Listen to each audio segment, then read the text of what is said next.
Halloween Forever.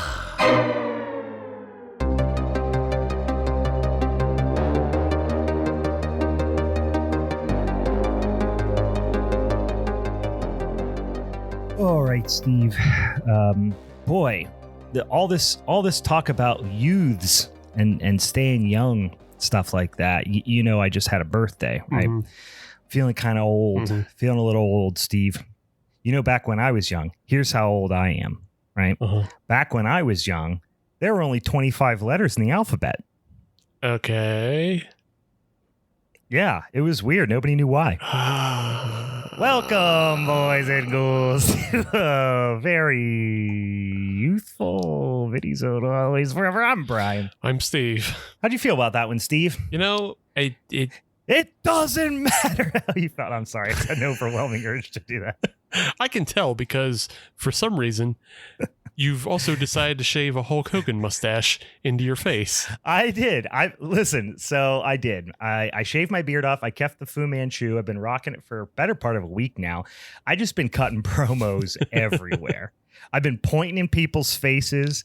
I've been European uppercutting people like just left and right. It's giving me energy. It's giving me confidence.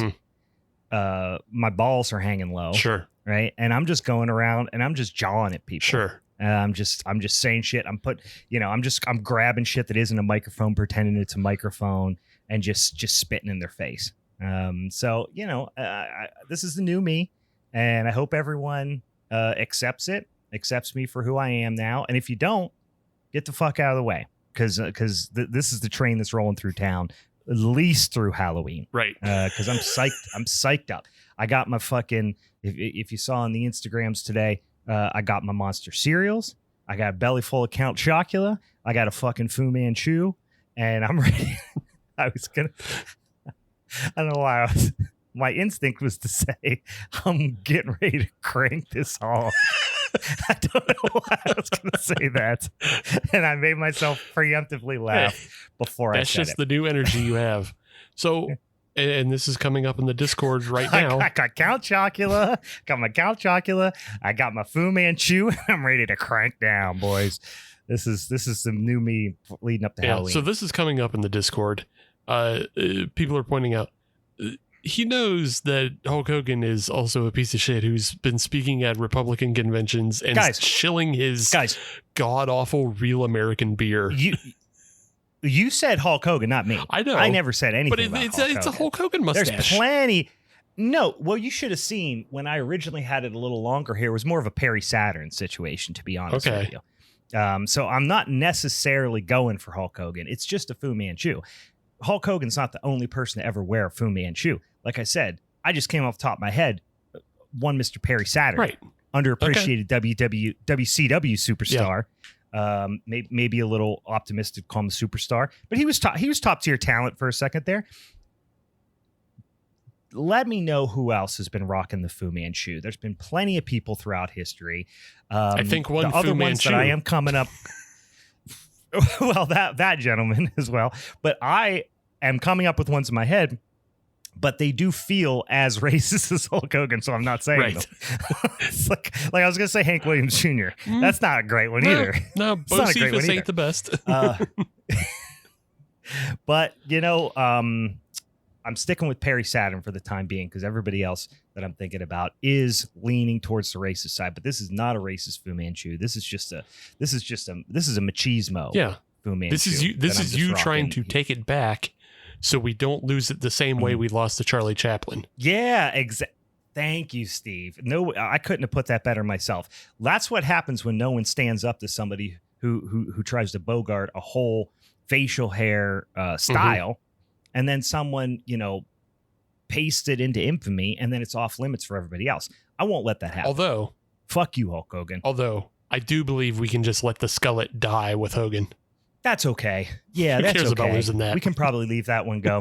We could probably leave that one go, to be honest with you. Yeah, and just the painted orange skin. I think we've lost that one too. Yeah. Between him and obviously Trump. I think we could probably leave that one go as well. Yeah. But that's all right. I have no interest in it. The Fu Manchu. I have no interest in it, but I will defend the handlebar in the Fu Manchu simply because I've also been known in the past to shave my beard down into the Lemmy mutton chops. So like, I can't. You could kill that. So I do that as well. But part of the mutton chops is the handlebar. So you can't have one without the other. I've had that as well in the past. It doesn't go as good for me because as your beard grows down, because you have straight hair, I have curly hair, so mine grows out, and it just doesn't work in the same way. But I can pull off the Fu Manchu. Okay. I'm gonna be honest with you. I was golfing yesterday, played in a little charity golf outing. This fucking thing added 20 yards to my drive. I mean, I was on average. I was fucking smoking balls out there. and also, as you might imagine, ripping cigs. Yeah. And my signature move is I go up, I got my Kerrs hat on. I'm not one of those fancy golfers that got the nice slacks or anything. I come up there with a cigarette in my mouth. I like to flick it just as I get ready to tee off. 0 practice swings, and then just fucking pipe it. Just fucking pipe it. Then do a diamond, cut through the Diamond Dallas Page, bam, and then I hop halfway down the fairway to my ball. I guess those John Daly tapes have really been working out for you then. Yeah. Diamond Dallas Page. There's another one. There's another Fu Manchu. He doesn't do anybody wrong besides the fact that he does yoga. I mean, come on. You can't be too threatened by gentlemen just trying to help people's mobility. All right, guys, this is enough about my facial hair. We got a bunch of shit we got to get to at the top of this fucking show. First of all, beard talk. Beard talk. Thanks for tuning in for beard talk. Now it's beer talk. Don't get them confused. They're very, very similar. This is, boy, what a time of year for the beer. So I got some tasties. Steve, what are you sipping on? What were you tasting on that burp right before we start recording? Well, I was tasting on that burp a little bit of hot and a little bit of peanut butter. And I think I finally pushed it to like the ultimate limit. I don't know how much further I can go in the world of adjuncts and crazy bullshit. So I think I found the pinnacle. But I was at JR's the other week. I picked up a 4-pack, and this 4-pack comes from Belching Beaver. Sounds great already. And it was made in conjunction with Superstition Meadery. Because this sounds awful. They made a series of 11% braggots that they're selling in 4-packs. Sure. And honestly, so the 4-pack came 2 and 2. So there's 2 different flavors in the 4-pack. One of them is unfucking drinkable. And I'm super mad about that. I would probably venture to say both of them are undrinkable by my standards, but you know what? I'm eager to hear what you considered. I'm eager to hear what you consider undrinkable. I mean, it's got to be real dog shit. Yeah, so they're both 11% braggots. They're both barrel aged. I'm out already, by the way. Yeah. I'm out already on 11% braggots. They're both barrel aged braggots. The one that I found completely undrinkable was supposed to be a pina colada barrel aged braggot. So it was pineapple, coconut, braggot, vanilla. Okay. And it was the most unfucking drinkable thing ever. I have 1 can left, and I'm going to take it to a fantasy football party and just dump it like in a cooler and hope it never follows me home. Yeah. It's going to be the cat that came back. It's going to be Fred Penner style. You're going to get home and it's going to be in your fridge smiling at you. But the one I have that is drinkable, the one I do kind of like, it's banana, peanut butter, vanilla, barrel aged braggot. No, Steve. Yes. There's no way that's good. There's no way that's good.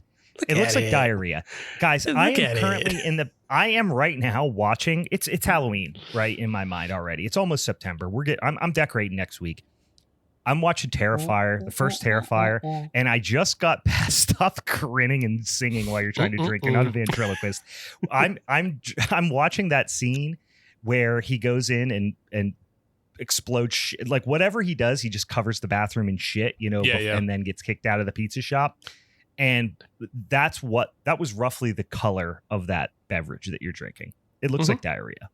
Yeah, it is. It is probably one of the ugliest looking beers that I've ever had, and it's fucking great. I was so excited because I'm getting all the reactions I'd hoped for.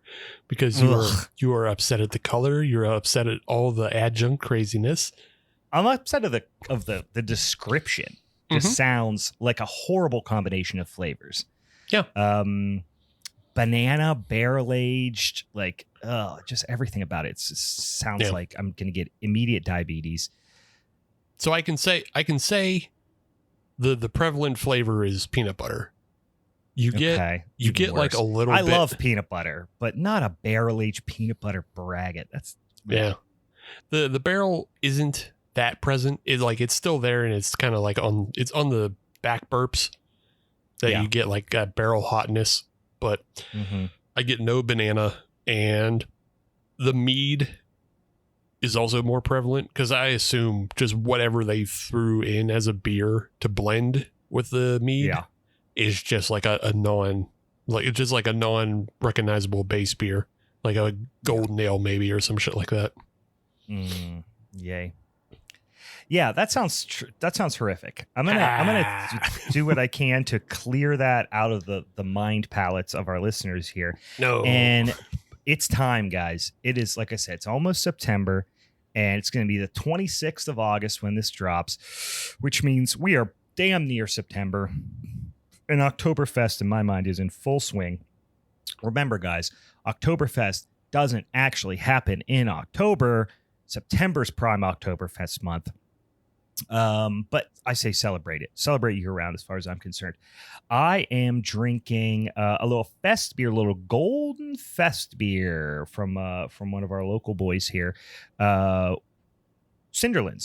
Cinderlands Cinderfest Golden Fest beer. Yeah. Nice beer. Nice fucking beer. I will say I'm consistently disappointed by a lot of the lager beers here in Pittsburgh as of late. I feel like we were really trending in the right direction, and then I've had some real, not necessarily just shit ones, but like ones that are just like very uninspired. Like, hey, I just had and I won't even call it out because I don't have it in front of me. But I also am forgetting the name of the brewery right now. But it's a brewery that's known for making lager beers.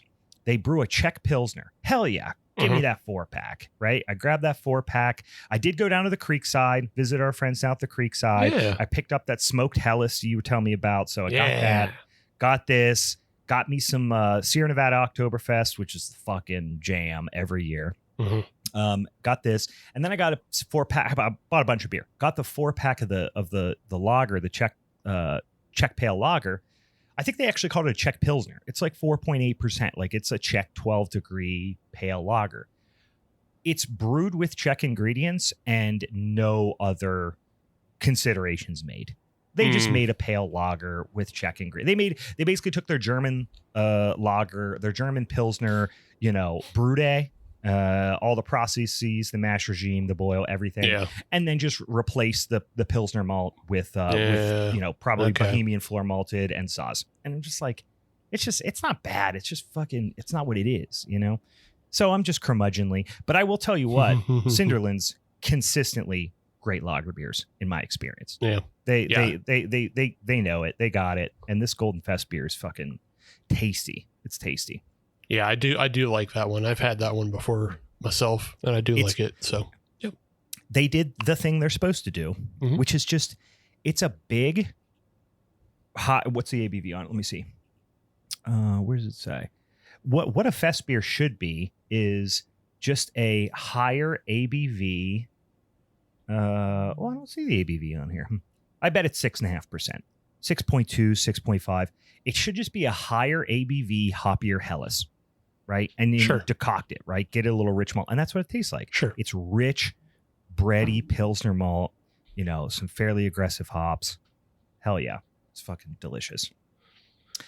This is the year. This is the time of year where the lagers are prevalent. Everyone cares about lagers all of a sudden.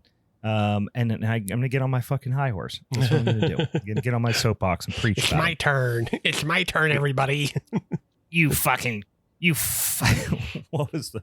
I can't even think of the word that I was thinking. I was going to say neophytes, but I couldn't think of the word. You fucking neophytes and your fucking lager beers. You think you know lager beers. I'm All right, guys, we got a couple other things we got to do at the top of the show.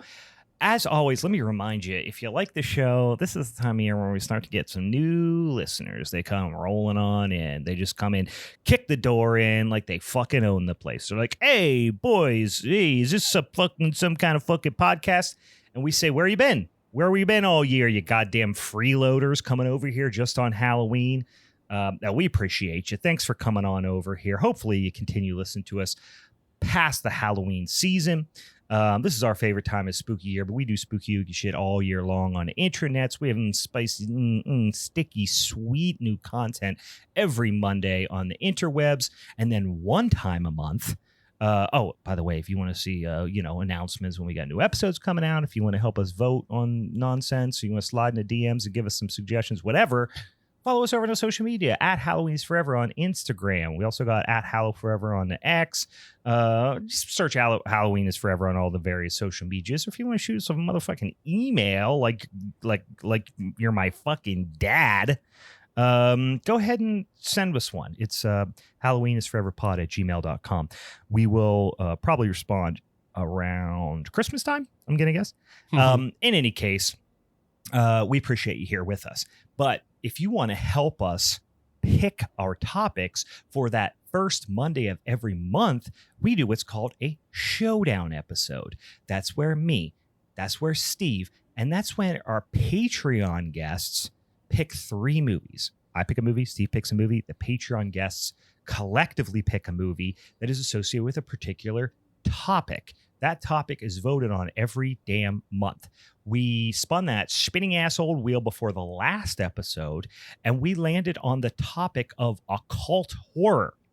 Actually, we landed on 3 topics. They voted, and we did a little poll, and what won was occult horror. What was it? It was occult horror versus J horror versus Child's Play, right? Yeah. So what won was, I thought J-Horde would win for sure, but maybe everybody was maxed out from listening to me talk about fucking hair extensions. But we are going to do Occult Horror, which is really fun as well. We announced that we announced that last month for next month's showdown episode. So this is the week wherein me and Steve going to pick our movie associated with the occult horror topic. And then next week we will announce the winner of our Patreon, our patrons on Patreon, and what they're going to pick associated with that occult horror topic. No. Next week's the showdown, bud. Oh, Jesus Christ. I was thinking we had one more Monday. We do not have one more Monday. So we're going to do all 3 of them here now, right? Yes. So Steve, I spoke too soon. I was thinking we had one more Monday, and I am wrong. So we are going to have the Patreon pick, and then we're also going to pick our individual movies for occult horror as well. So let's get to that. Let's get to that Patreon pick. Do we know what's on the wheel here currently, or are we just going to spin it and see what comes out? Yeah, I got what's up on the wheel. Let me see that fucking wheel, boy. Ooh, that's a tough one. Have we really not done this movie yet? We really have not done this movie yet. Wow, that is surprising to hear. Guys, the Patreon pick is in, and it is a perennial favorite of the show, and I'm surprised to hear we haven't done it. House of the Devil from what, 2000 and... Is it 9 or 11? It's something around there. I just said 8, which I think is wrong. 2009 sounds right. We'll look it up here. But House of the Devil, that is that's going to be a tough one to beat, because I like that movie a lot. And Steve, I know you're a fan as well. Yeah. All right. That one, there were 2 picks on there that I was 2009. So there were 2 picks I was scared of, which was House of the Devil, which was suggested by our patron Ron, and then our patron Dan threw up the original Wicker Man, and that one I was scared of too. Didn't we do Wicker Man? No, we haven't done. We never did Wicker Man either. Wow. And then I looked at those movies and we're just like, oh, we've done Wicker Man, we've done House of the Devil. Like, I just. And then there was one on there I really wanted to come up. I wanted this one to come up, but it didn't. But it was from our patron James, and he had Demon Wind. Oh shit, Demon Wind is so fucking fun. It's terrible, but I actually had a little viewing party maybe sometime over the summer here, where I had like 4 friends over that were all kind of, I think I might even mention on the show, all like horror newbies, like dabbled in horror, but by no means anything. No, Dan, I do not listen to the podcast. Can you imagine me driving down the road listening to my own fucking voice? I would swerve right into a fucking telephone pole. I never remember what episode, what movies we actually do. Anyway, I had some friends over, like I said, all kind of novice horror folks, and I pulled out that motherfucking Blu-ray of Demon Wind, and submitted that for their approval, and they loved it. They ate the whole thing up. They did not know movies like that existed, and I felt very, I don't know, I'm gonna say triumphant in that I was able to introduce them to a world of movies that they did not think was possible. Yeah, there's a pride in showing somebody something that like is just completely out of their bounds, but also not so like fucked up that they come away like with a bad taste in their mouth. Like you can show plenty of people a Serbian film and like they're gonna cry, and like that's not fun. Right. That's not as fun. No, no, that's sadistic. Demon Wind, actually a couple of the same guys, not the same group of 4, but two of those 4. I was over at one of their house a couple of Fridays ago. We were drinking some beers, and they were like, "Hey, come on, let's pick a dumbass, let's pick some crazy ass horror movie to watch." I opened up Tubi. The first suggestion that came up under horror was Sleepaway Camp. I said, "Giddy up, let's go!" Yeah, and I walked them through their first viewing of Sleepaway Camp, and you know what got the biggest pop? Of course, besides the ending, which is obviously the culmination of the whole thing. Just any of Ricky's lines. Ricky's lines. They loved Ricky's lines. But the thing that got the biggest pop was the second time around with the cop and his mustache. Oh, yeah. When it's super fake. Yeah. Because he clearly cut it off and had to come back and reshoot it. Yeah. That got a big pop. Yeah. I remember my fond memory and feeling that is very similar is Death Race 2000 to friends back in high school. Oh, great one. Yeah. Like what a silly, fucked up, like out of control movie, but it also has actors you recognize in David Carradine and Sylvester Stallone. So like imagine showing high school kids for the first time like, "Hey guys, I have this Sylvester Stallone movie." And they go, "Okay, yeah, like Rambo, Rocky, we love that." And then you show them Mean Joe for Turbo. It's like, Machine Gun Joe. Yeah, I want it. Machine Gun Joe. Yeah, he's like a Dick Tracy villain, but like his face is only like 1/4 is fucked up, but it's his regular face. It's not makeup. It's my one friend Adam, like he's watched some with me. We've watched The Stuff. I think we watched like Gator Bait. A couple like that. But yeah, Sleepaway Camp and Demon Wind sent them for a loop. So, all right. House of the Devil. Ron's suggestion, House of the Devil. That's gonna be a tough one to beat. Remind me, Steve, who won the last Showdown episode? I believe it was you. Yeah, you fucking bet it was me. That was a rhetorical question. I'm going to pick what my movie is. Steve is just staring at me with contempt right now. He's biting his lip. He's very upset. All right. I am going to pick. Okay, this is a little bit of a dark horse movie. It's certainly not going to be as much of a crowd pleaser as House of the Devil. I'll be honest with you. I did not realize that Wicker Man was on the table. I love Wicker Man. Wicker Man, absolutely occult horror. 1,000% occult horror. But that movie is also the poster child for like folk horror. Yeah. Right? As well. So I don't think people think occult horror immediately when they think of that movie. I think they think of folk horror. I am going to go one that is firmly within the topic, is a movie that I think some people have gotten and appreciated. It's a foreign film, not super foreign. It's in English, so it doesn't make it that foreign. Okay. Do you know what I'm picking? No. I was just like, you said it's not super foreign, but I was like, oh, okay. Yeah, well, it is. It's foreign. It's across the Atlantic, but it is. It is in. The thing that provides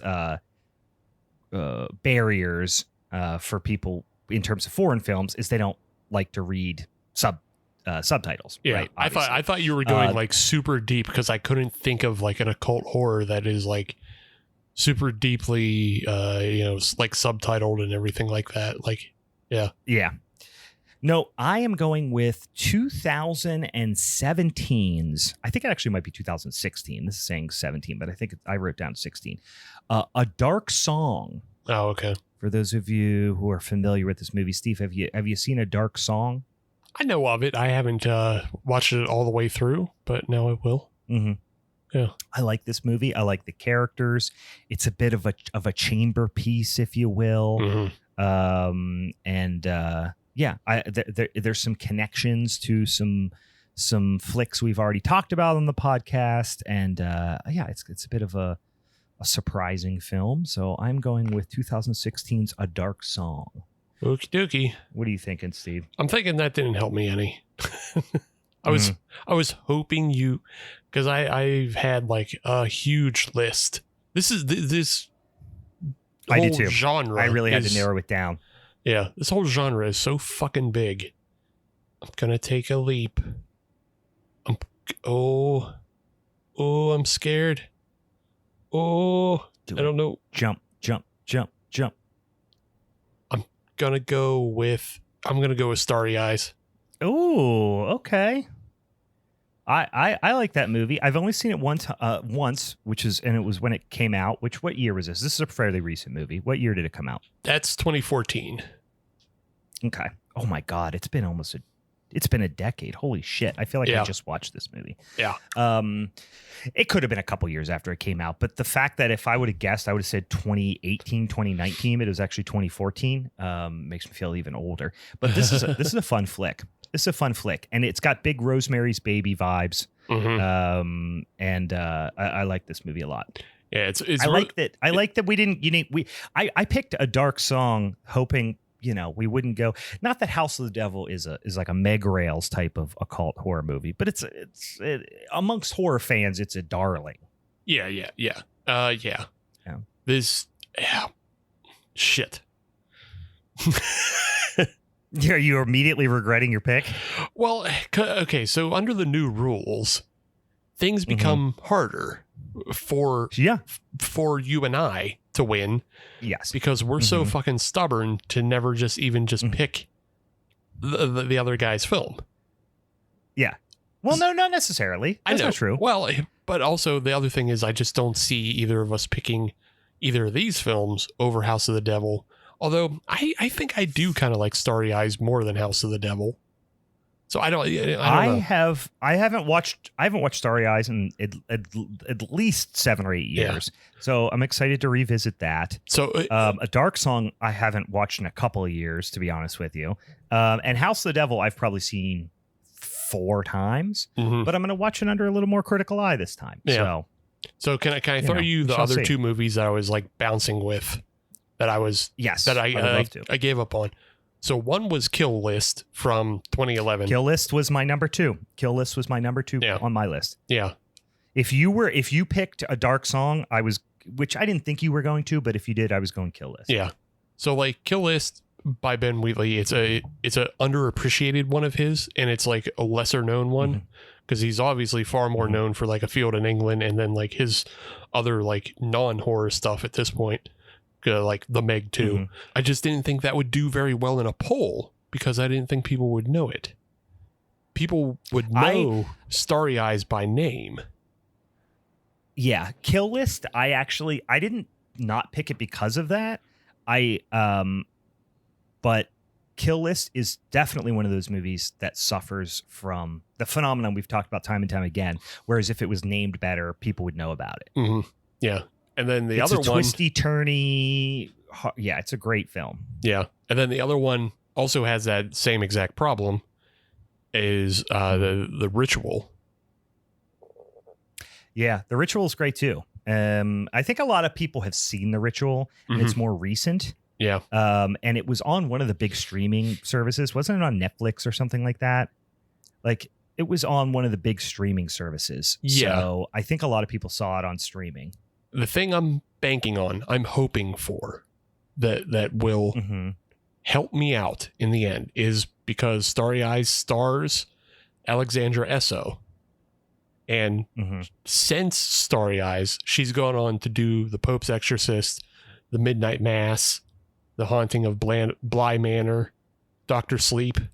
Like, she played Wendy Torrance in Dr. Sleep. So, like, I'm hoping all of these great roles that she's built up since Starry Eyes, people have gone back to Starry Eyes and are now, like, you know, like cult fans of that. And so I hope that helps me if we have to go to a poll at the end of this showdown. Yeah, I've seen Starry Eyes pop up on streaming services more, I feel like, in recent months too. And it might be because, you know, she has a new movie coming out or something like that. But you know what? I think those are three, you know, fairly, I mean, on the surface, I would put House of the Devil a little bit above. But like I said, I also have been probably given House of the Devil a little bit more of a bump because I love the aesthetic of it. Right. But I'm interested to see. Interested to see those other movies I haven't seen as many times side by side with it. So we shall see, guys. Here's what you do. Right. You go over there and follow us on the social medias, and we'll let you know when the Showdown episode comes out. Spoiler alert: it's coming out a week from Monday, the week from when this fucking thing comes out. So first Monday of September. And then if it comes down to it, which it sometimes does, that vote will go out on our polls on Instagram and X, and then you can help select who the showdown topic winner is, and whoever wins gets to pick the punishment episode for the very next week. Before we get into this week's movie, which we're 45 minutes in the podcast, we haven't even talked about the movie we're talking about this week yet. Let's talk about our Patreon exclusive podcast, Youth Group is Forever, and some of them other perks you get over on a Patreon. Steve, why don't you tell the boys and ghouls about that? Yeah, as you've already been hearing, we've been talking about who's in the chat tonight. We've been talking about the films they're picking for showdowns. So you get all that if you sign up.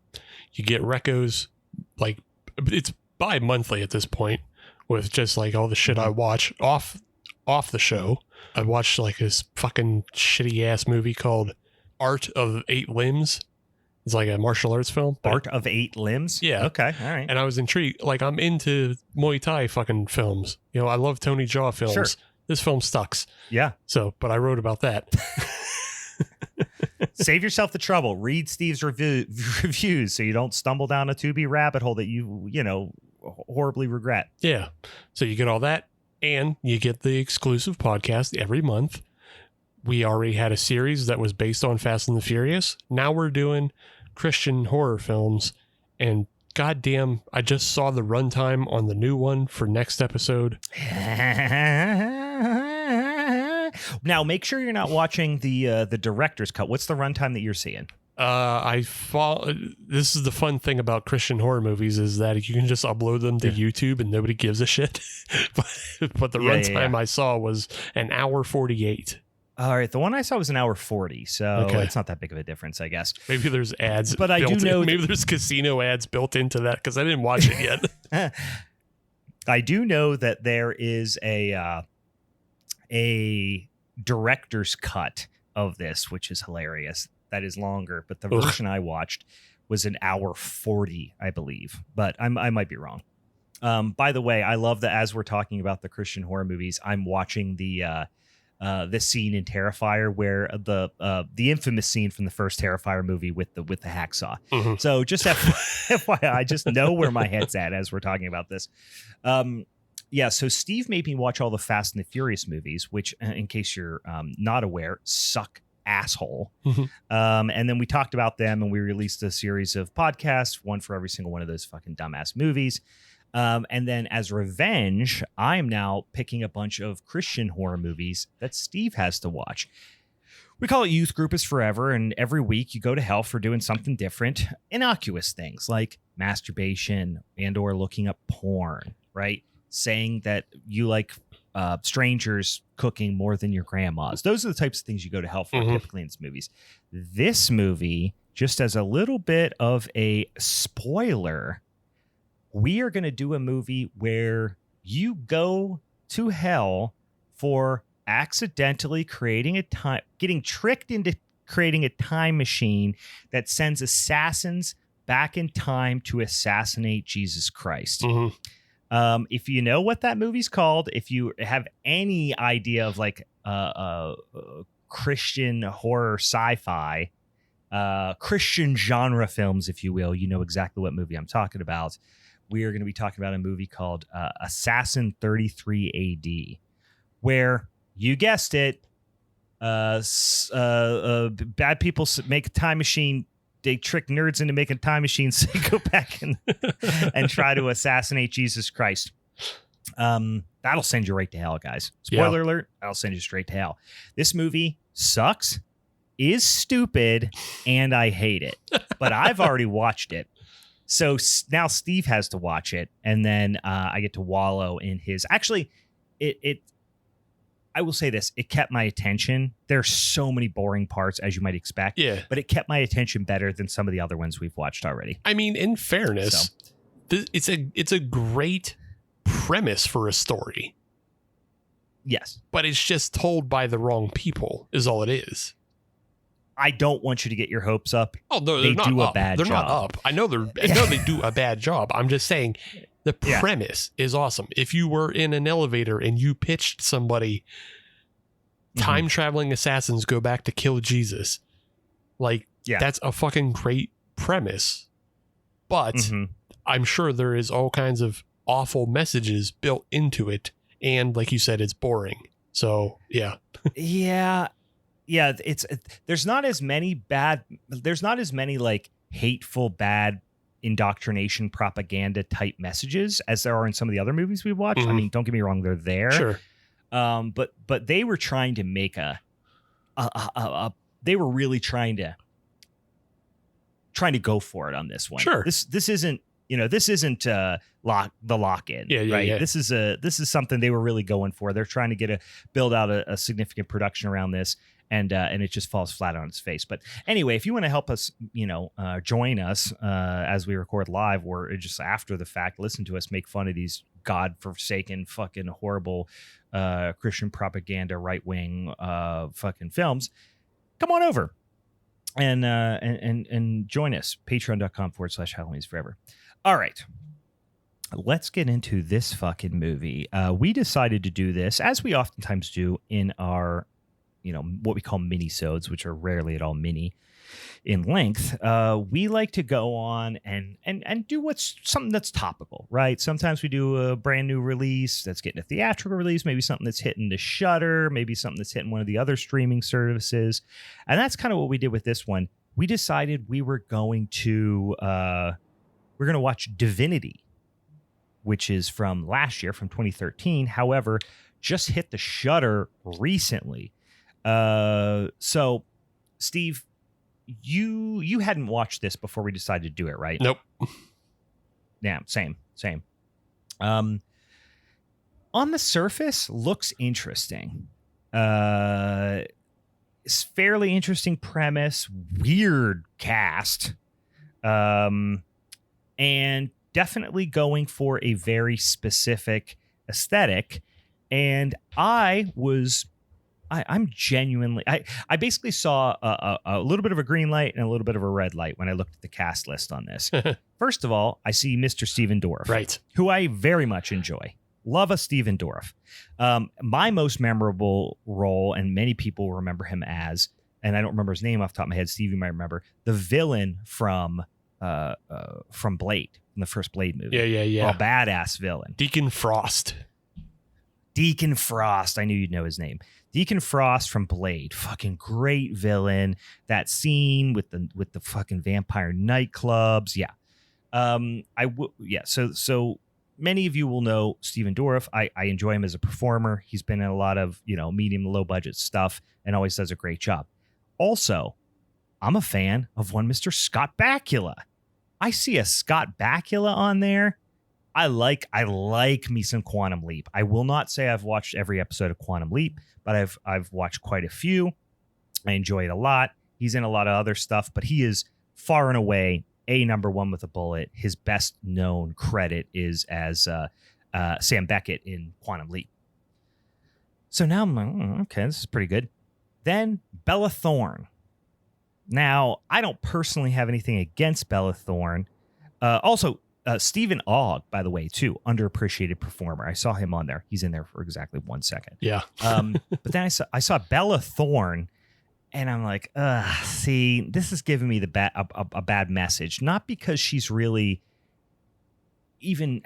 not even that I had any indication of what type of performer she was. It's just that it felt like a casting decision that was there just to draw in a certain sect of viewership. Like we're going for the Gen Z, folks here because they know who she is from the Instagram or whatever. Because correct me if I'm wrong, because I am, I'm a 39-year-old man. She's just famous from social media, right? She didn't do a thing before there that I'm aware of.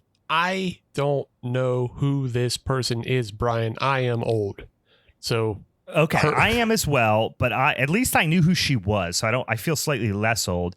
She is an actress and singer, Annabella Avery Bella Thorne, known as Duff. Okay, she's in a bunch of movies.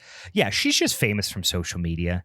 Yeah, I have no indication. I think she literally just got famous from being pretty on Instagram, and I don't mean that in a derogatory way. Like, I think she definitely had intentions of being an actress for a long time, because like her first acting quote credit goes all the way back to 2003 when she was just an extra on Stuck on You, that Greg Kinnear, Matt Damon film where they were Siamese twin brothers. Oh God, I forgot that existed. Yeah. Wow. So like she's okay. So she was a small child, though. Right. But as she got her start as like a small child actor doing, child acting roles, just like none of it ever caught on. And then I assume she got famous from, Instagram, and like she was, I guess if I had to guess, her biggest like breakout role is when she's doing something called Zendaya and Bella Thorne, Fashion is My Kryptonite or whatever, in 2012. Mm-hmm. Like it's I don't know what that even is. It's a music video, I guess. So I'm looking on here. She was on a Disney Channel show for a period of time. Boy, this is currently two old white guys trying to figure out who a young celebrity is. Yeah, it's just we're just two old cranks trying to figure out who a young pretty lady is. It doesn't. I don't think it matters. Yeah, she's been on some acting stuff. No, she's been in some acting stuff. I don't think she's done anything of significant consequence. She won a Pornhub Visionary Award.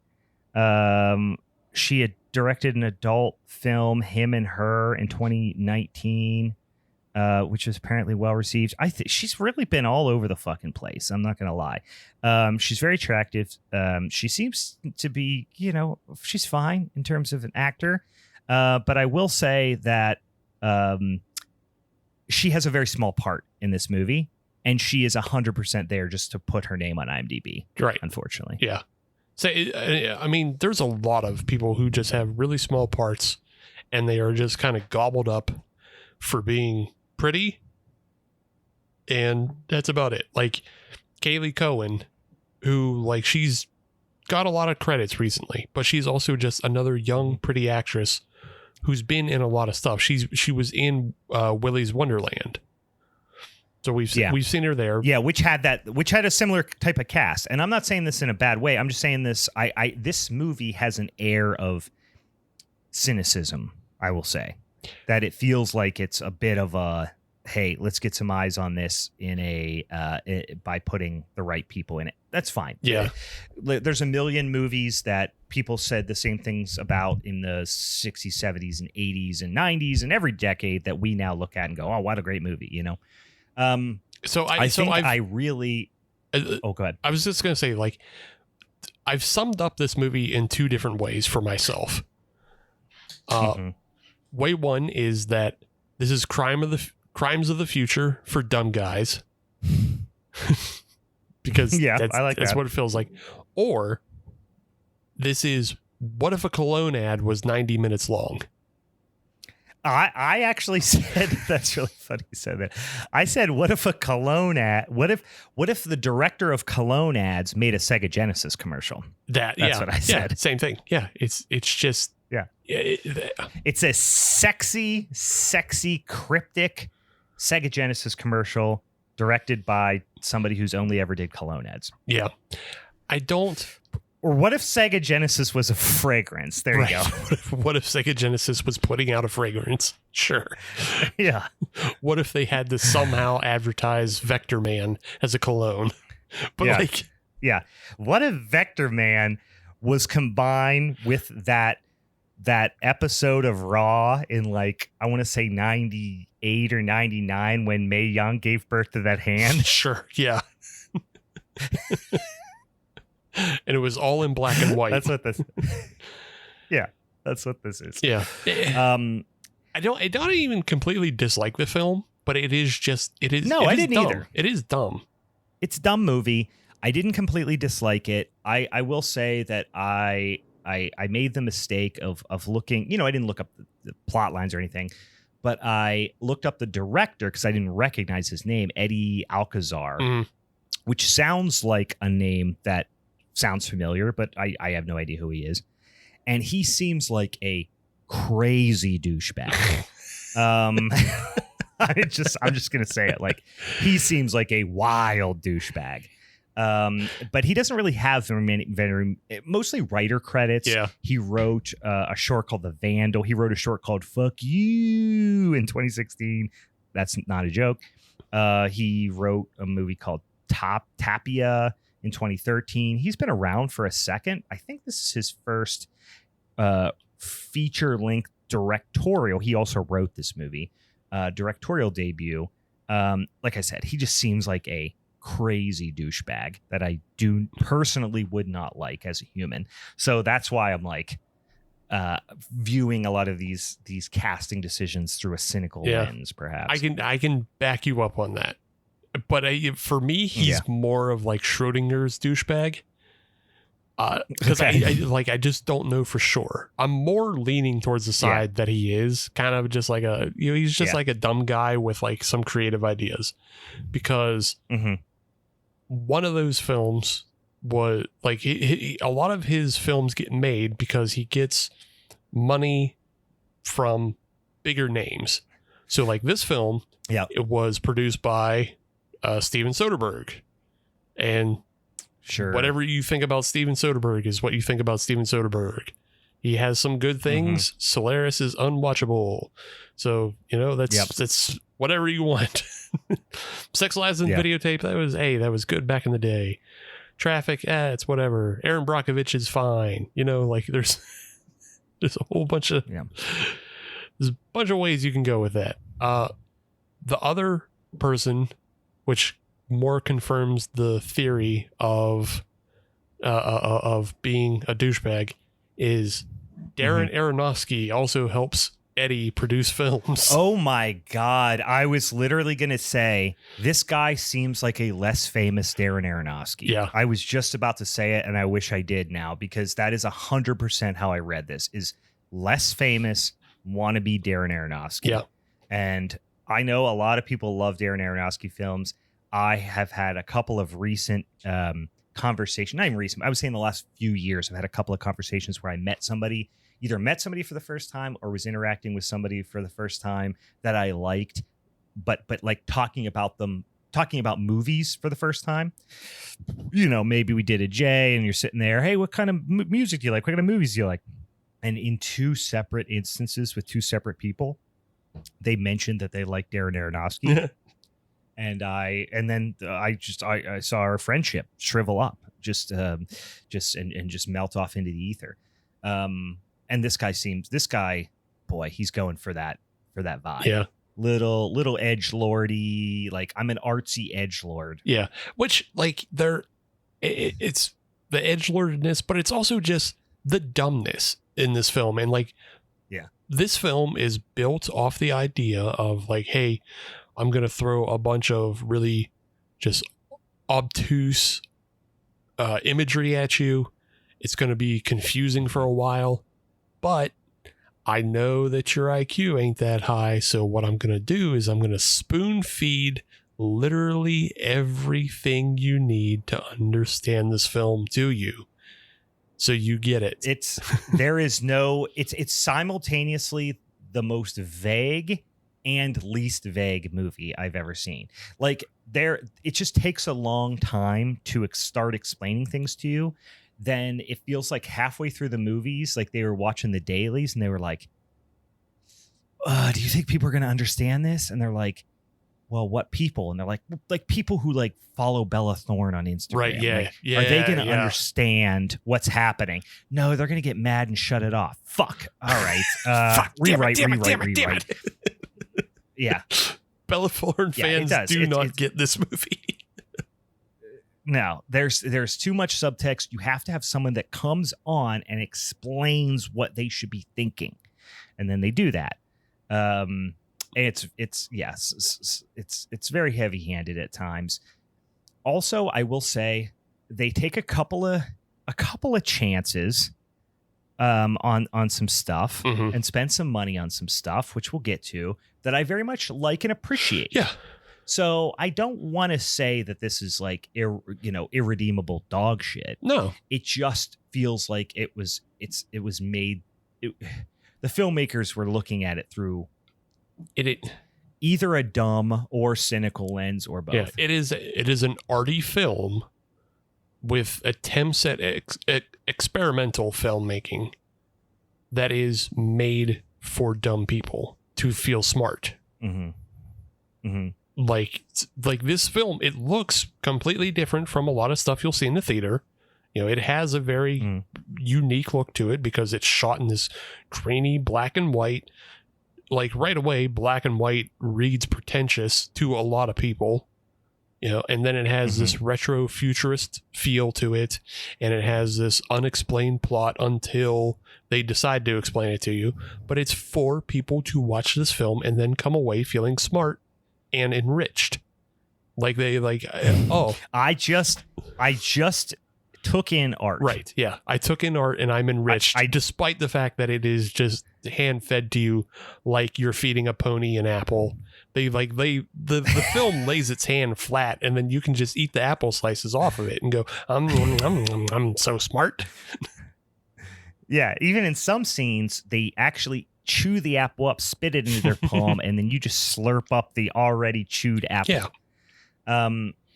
Yeah. And for those of you who are joining the show, who don't listen or haven't listened before, and you're getting to this episode because it's near Halloween, you were looking for a spooky podcast, and you're thinking, wow, these are a couple of pretentious dickheads. Yep.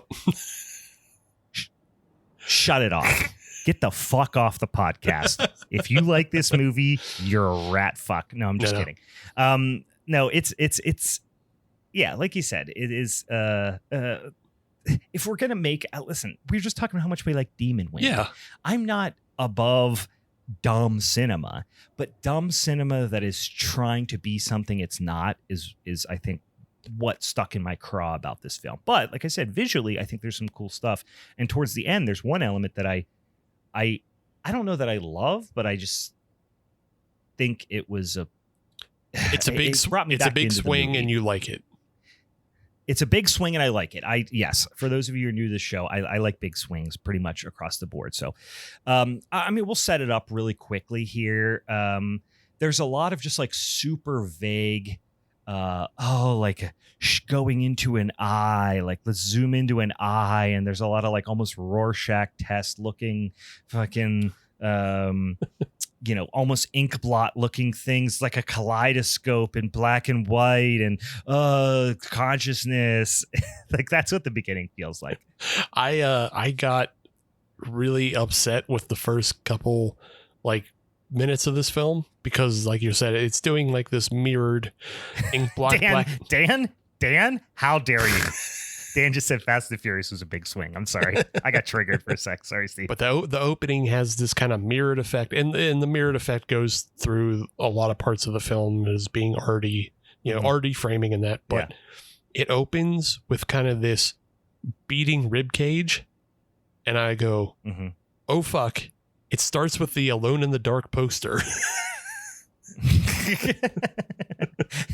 Yeah, I know exactly what poster you're talking about because I had a friend who had someone in their suite in college that absolutely had that. Yeah. But it's also funny that we were talking about big swings, and then you mentioned arty. You were like, something is arty, and I'm looking at that scene in Terrifier where he cuts the woman's boobs off and walks around naked with her boobs on with the wig. I'm like arty and big swings, and arty. Yeah. God, I love this movie.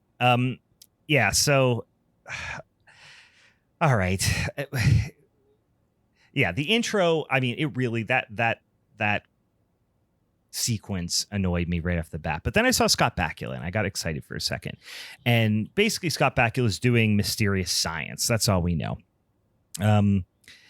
There's like these two guys, right? And I was calling them the Tank Top Twins, but they turn out to be referred to as the brothers, which there's some eyebrow raising elements here about two people being actual biological brothers. But anyway, the Tank Top Twins, they climb out of some glowing holes in the desert, and they're wearing cool tank tops, and they're carrying like a gym bag, right? And they're I don't know, I don't know if you're up to no good, up to something, right?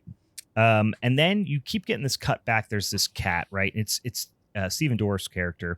He is playing Jackson Pierce, and he's pitching this kind of miracle product that is called Divinity. It's like a youth serum. It's fountain of youth stuff. It's pretty straightforward. Stephen Dorff is playing Scott Bakula's kid, right? So Scott Bakula, we learn pretty quickly, has since passed away. Stephen Dorff has kind of taken up the mantle and commercialized some great scientific discovery that his father has made.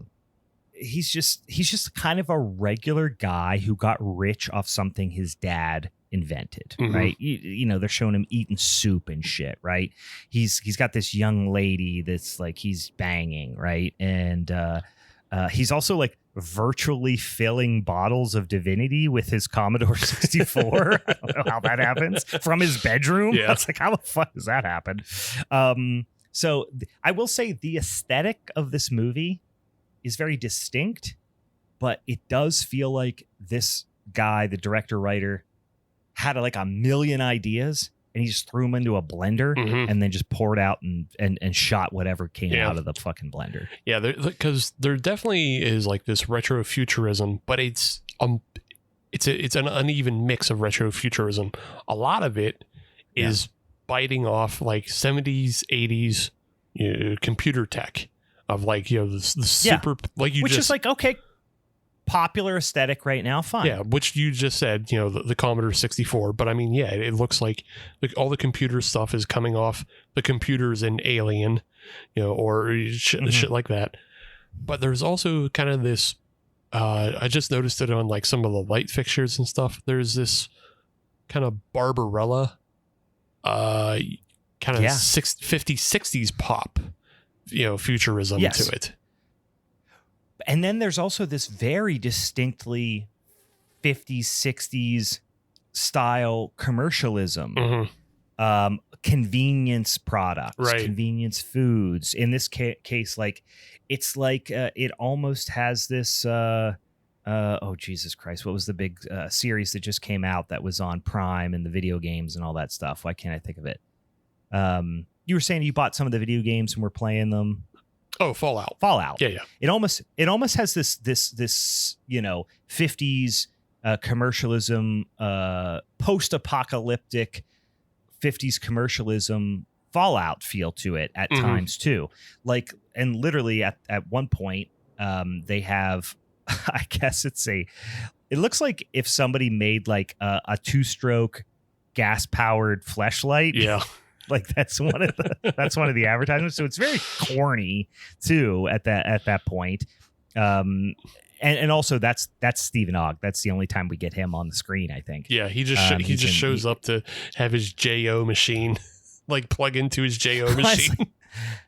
I wondered for a second. I was like, was that their Cheddar Goblin? Was that what they were going for? Right. Was that supposed to be their Cheddar Goblin? Because it didn't hit. It's weird how, but I mean, just like it's weird how like these commercials are funny and they're like disgusting to kind of look at too. Because like, you know, one is for a JO machine, the other is that Kaylee Cohen girl who is like selling a breakfast cereal called Flexies, which comes with Divinity at the bottom. Yeah. And like she's just like, yeah, she is totally horned up. I think her hair was like kind of up in a beehive almost, and she's like pouring the milk all over her body, and like so they're projecting this future of just like the most disgusting, sexed up, everything's super hypersexual. Yeah, consumerism is what it is, and like as you learn, like the whole trick behind Divinity is like you take Divinity and it essentially makes you immortal, and it gives you like your best body possible, and you know you just don't get sick, you live forever. And they do that because there is no reproduction anymore. Like it's a 97% infertility rate. So instead of trying to solve that, they just decided let's live forever with our best bodies. Or, and I might have missed this, I was under the impression, and again, this movie is pretty vague, and things do get explained explicitly at some point, and I thought that they explained that Divinity was what was making people. Divinity is making people sterile. I didn't get that. I got it the other way around, that people became sterile first, because that was such a hard, because the way it's produced is reliant on the growing of fetuses. It is. The reason I thought that is because the one character that we're getting introduced to in a second says something along the lines of like, I haven't taken it, I'm clean, which means that she is fertile. Right. I don't know. Maybe that is the hook to it then. But that also, I don't know that it matters. Yeah, I don't know. Yeah, because she was like, I'm natural or something. I forget what she says, or I'm clean, or I'm natural, or whatever. Anyway, yeah, I mean, that's what Divinity does. It is the fountain of youth, and it's like the giving in to all the shallow pleasures of not just commercialism, but vanity, I would say, right? Youth and vanity and, frivolous behavior and all that's supposed to be the message here. And it's heavy-handed the whole way through. But yes, ultimately the Tank Twins roll into to Jackson's pad, and he's banging on this young lady, and then they like touch his stuff, and they're touching all his stuff. They're touching his jelly beans, and they like are looking at his karate mag. And at first, like when they looked over the karate mag, and I was like, "Oh, sick karate mag!" But then he looked over it, and like the page kind of lit up for a second. And I was like, "Whoa, did they just Neo that and learn all his karate moves?" Like I thought for a sec that's where it was going, but it didn't. Yeah, it does. But is that what it means? Yeah, I mean at the end, because they flash all the symbols from the karate mag on the screen while he's doing the fight. Oh yeah, so they did learn the karate moves. Okay, cool. I was like, oh, that's kind of sick. They look at the karate mag and they learn, because that's the thing that we all did when we were kids, like, 40-year-old, people. We looked at the karate mags. We're like, oh shit, we're going to learn some sick karate moves from this, but you never did. But then they find his prize, whatever. I don't know what it is, from his dad. And then the whole time you're getting this like interstitial cuts to Bakula explaining various things, and he's explains the effects of divinity are only physical, and mental deterioration continues. So that's obviously a downside as well, or at least initially when he was developing it. You also get this tidbit that Daddy Bakula never really had time for Jax because of his scientific pursuits. Mm-hmm. The Tank Twins, he basically has this, like, it looks like a like if you were to go to one of those really douchey like ice hotels that you see on like Travel Channel and stuff, and that's something you feel like you would like get a drink in. It just looks like this square block of ice that's got like straws or something coming out of it. It's got light up milk in it. And yeah, and that's apparently where he's got all his youth juice in, and they're diluting it down to divinity. So putting a very small amount of the youth juice into this elixir that they're selling as divinity. They shoot him with some sort of electricity gun, and then the girl escapes, and it's just, they trap him in an electricity gun. I don't know. Getting blasted with a taser as you nut is got to be wild, though. Oh yeah, dude, it was probably fucking intense. I'm gonna do that later to myself. I'm gonna choke myself and blast myself in the nuts with a taser. Also, this is all pre-credits, by the way, guys. Like this is one of those movies that hits the credits like 20 minutes in, which I always kind of like. I don't know, because it just feels like such a feels like somebody just slaps you in the ear. Yeah. You know what I mean? You're like, oh Jesus Christ, we're watching a movie. We're just seeing the credits. I just saw a movie recently that does it 44 minutes into the movie, and that's pretty far, because I remember one time we watched a movie that was like 40 minutes in. I thought that was wild. But the movie that incorporates it, I don't want to give it away because I just want it, like, you can read about it on the recos later this week, but the way it's incorporated is so fucking great because it splits the movie in two, and you go, oh yeah, here we fucking go now. And like now you... Oh, I wonder if we're talking about the same movie. I don't know. This one's pretty new. This one's pretty new, but... Okay. No, the one I'm watching is not that new. Yeah. It's like, well, maybe it is in the last handful of years. I don't know. Anyway. Yeah, so we hit the credits here. We get more, sexy Sega Genesis commercial. And then we get the Bella Thorne. And we get her basically twice. She's just in like a fucking green screen, right? She's got like a little tight outfit on. She's talking to her army of ballerinas. I don't know. It's a bunch of women who we come to learn are like some of the last fertile women, I think, on the planet. I think that's what we're meant to believe. Maybe. But we also have, because that's why they're going after what's her name later on. Right. I don't know if they're fertile or not. They also have figured out how to Hollow Man, turn themselves invisible, skeleton second, but they also reminded me of the coven of space witches from Space Mutiny, and then yeah, a little bit. End of the film, they just redo her the midsummer scene at the end, and I'm just like, well, they also give her a little bit of like, I'm getting a little Life Force vibes too. Yeah. It is absolutely feels like a portion of the movie that is shoehorned in to find a place for Bella Thorne to say more than 5 words. It has almost no consequence. You get this little scene with her. She's not very good at delivering lines. I mean, she's supposed to be being kind of robotic in the way she's delivering the lines, but she's talking to a bunch of, like I said, like, I don't know, gymnastics looking women or adult ballerinas. I don't know. And they seem to be collecting a bunch of women because there are now way less women, and they seem to indicate that they don't know why, but we get more about this story of, people being sterile and all that as we move forward. We get all this whole like mid-century commercialism angle that doesn't really seem to match the time setting here. Everything seems very dissonant. There's like sexy 900 numbers and robot sex toys, but there's also like canned convenience foods, and it just, if this is a dystopian future, I guess that it could make sense that those things happen simultaneously, but it feels pretty dissonant. Like you said, it's based on that like Fallout aesthetic of it's vast wastes, because that's what we are kind of led to believe. Like between Jackson's house and his brother's house, it's just a vast wasteland. There's nothing out there. Everything is dead. There's no crops. There's, just like a cabal of space witches hiding underneath the sand. And that's about all you get.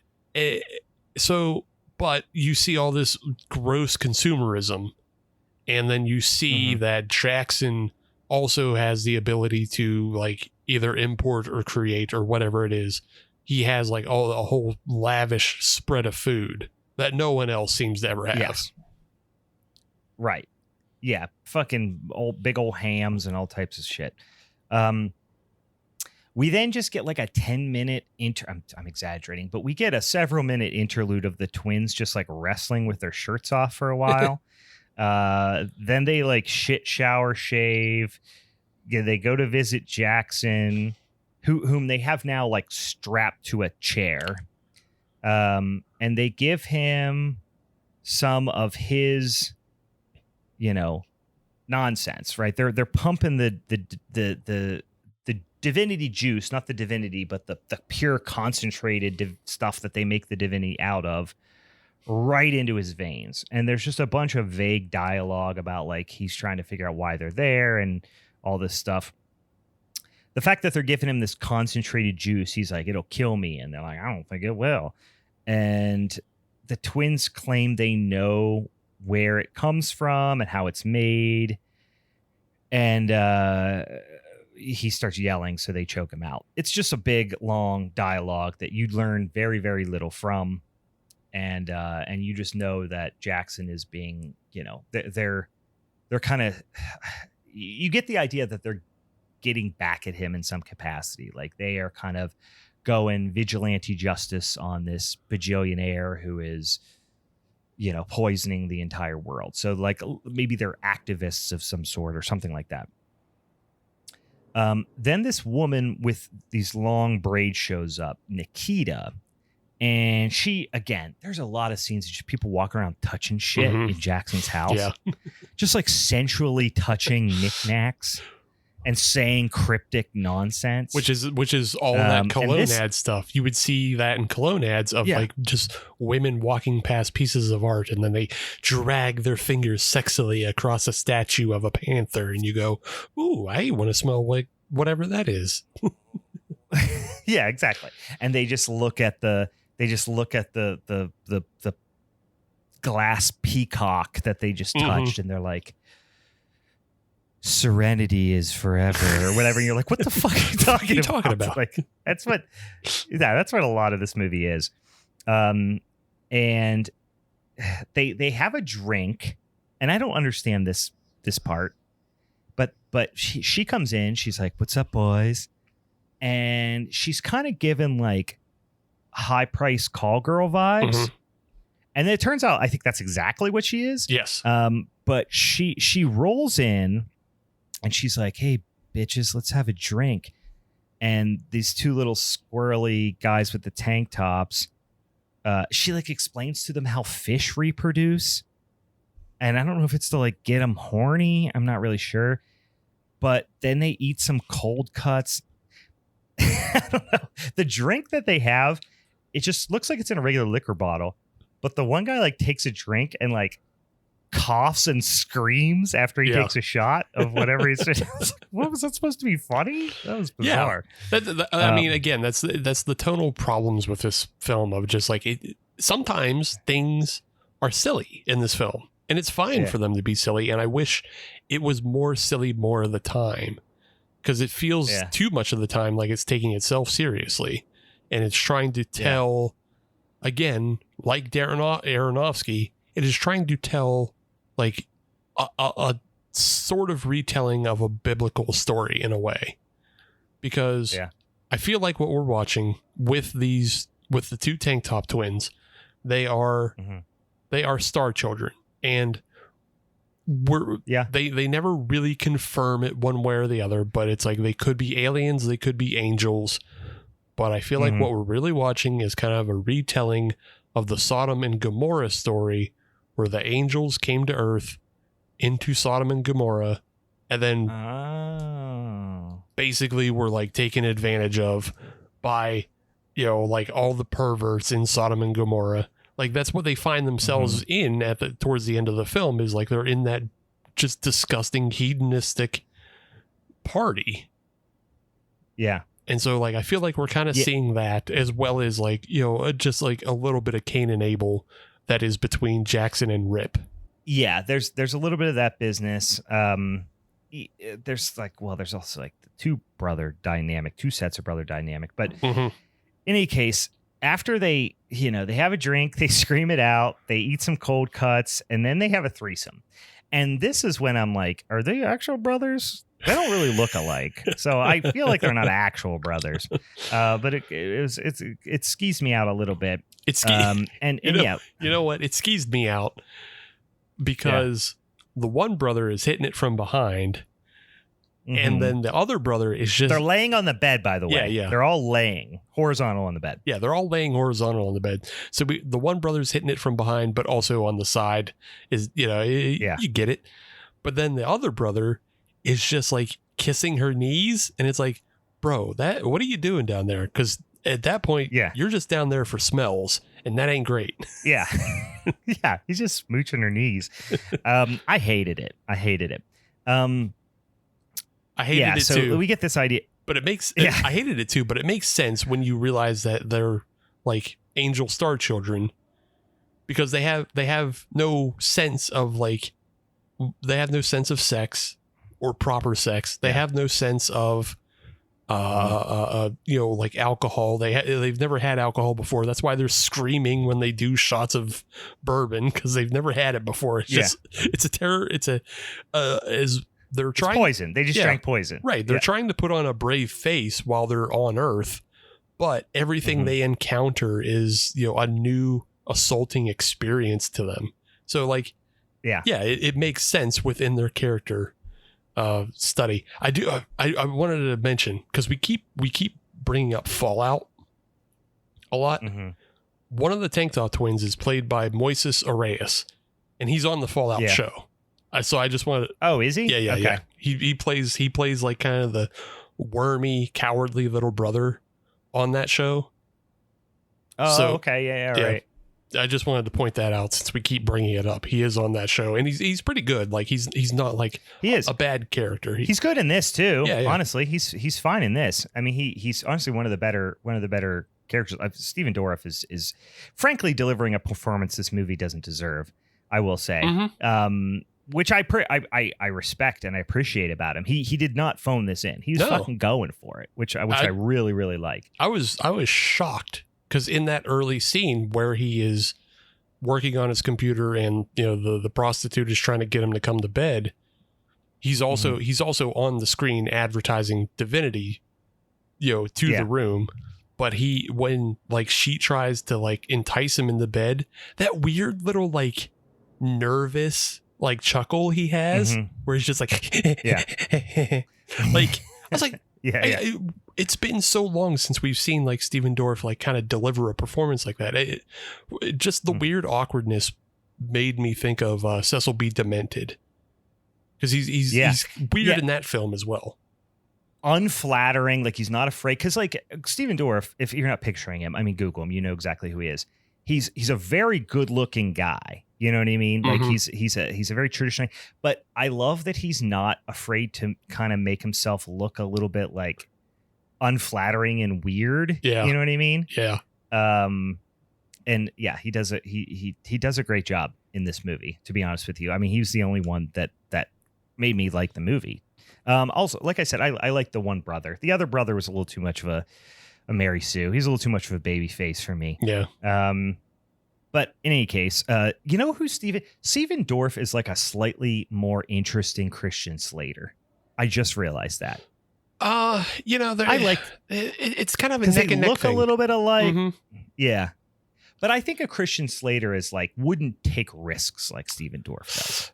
Yeah, maybe I'm wrong. Maybe I'm wrong. Yeah, I think you just have to look for those roles, because I feel like when Christian Slater did Mr. Robot, that was a little bit of a risk for him. I didn't see it. I haven't seen that.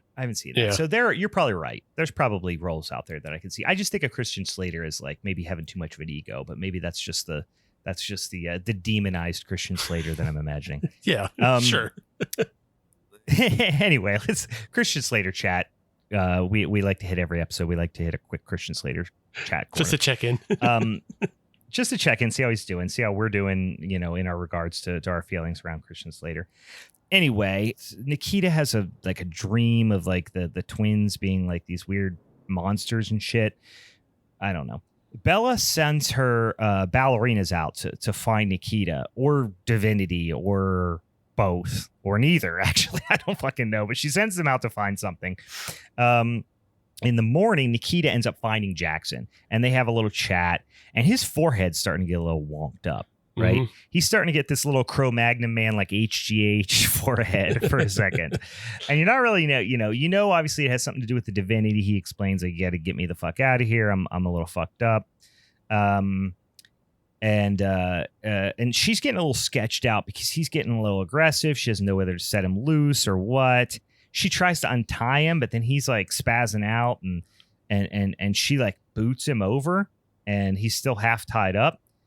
He's threatening her. She runs away, but she's intercepted by what she now calls the brothers, who telepathically communicate why they are doing, whatever the fuck it is that they're doing. Yeah, I doubt they explained to her exactly why they were in a double team with their own brothers, but they did explain everything else to her real quickly about Jackson and what he's doing and what he's producing and all that stuff. Meanwhile, Jackson does escape. You took advantage of us. You got us drunk. That's on you. Yeah. That's on you. We definitely have never done this before. We're not into smelling each other's balls.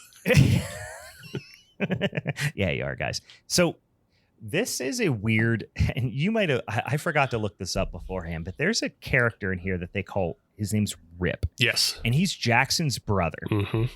I have seen this fucking guy on social media, but I do not know who he is. Yep. Is he a bodybuilder? Is he a social media personality? He's fucking a giant roided out maniac. Yeah, he's a lot of things. He looks like Fabio a little bit. Yeah. He reminds you of Fabio, but even bigger, humongous. Yeah, he is definitely like... He looks like a fucking He-Man action figure come to life. Yeah, and that's what he has done like his entire life. He is a bodybuilder, personal trainer who has tried to break into acting and fame like for the entirety of his life. He's also in a film I watched, and it's okay. It's kind of good. It's not very good, but it's called It's okay. It's kind of good. It's not very good. Yeah. Yeah. I don't know where you stand on this. Yeah, it's whatever. Watch it if you're high. But it's called the Manson Brothers Midnight Zombie Massacre, and it's about pro wrestlers fighting a zombie horde. It's all right. Yeah, okay. But yeah, so this guy has done any and everything to try to make it in the world of film. Like, just be famous. He was an American Gladiator. He was... Oh, that's his shtick. He looks like an American Gladiator. Yeah. He was on the epic rap battles at History. Like, he just, like, tries to inject himself. And, like, obviously he gets work from time to time because he is just this giant, roided out monster. But, like, he's not a good actor. So... No, he's not. And he has this very, and I'm not even trying to say this in like an artificial way. He has this very, well, no pun intended, artificial. Like, he has this very done up fake plastic face, plastic surgery. Like, he's got this very specific look to him that looks like he's had a lot of work done. Mm-hmm. He's, he's not. This is not how a human looks naturally. Let's put it this way, right? And no shade, do your thing, man. But it's abundantly clear when you see him. Yeah. But so you're not going to cast him in a regular guy role. No. Despite his size. No. Like he's never going to get, because he's gone too far to the extreme. So he's never going to get the Chris Hemsworth roles. And also, no, I think he's like 50. So because he's been at it for so long. Yeah, that's what I'm saying. I get a feeling he's much older than he looks, because I think, again, he doesn't look. Again, this is not how humans look. Right. I just say, hey, that's the reality of the situation. But if you need somebody to play a god, then you have him. Yeah, like a really or if you need somebody to play something that would equate to a real life He-Man action figure come to life in the flesh, yeah, that's what you got. Yep. So his name is Rip, which is also a great name for him. And I love when his little divinity servant, like he seems to live or work or is residing in some capacity at this like weird futuristic divinity spa. Because you get the idea, they have a ton of money, right? Between him and his brother, and their dad's discoveries and all this stuff, they got a lot of money to burn. And he just spends his days hanging out at this weird spa, just kind of like tripping balls, eating divinity, just taking drops of divinity. They call him Master Rip, which is a great nickname. That's also an American Gladiator name. Master Rip, yeah, for sure. He's just like doing divinity. He's got a pistol for some reason. We don't really see why. His name is his like little servant's name is, I think, Tavis, and he's weirding me out big time. And then like part of his like thing he does at his little spa is he just like lays in a little shallow pool and has like another muscly dude pour water on him. Yeah. And I just made me feel like he was definitely like, this was some sort of like simulation. Like he'd prefer to have been being pissed on. You know what I mean? Like in a perfect world, he would just be being pissed on. I don't know. It's the whole vibe of this place is strange.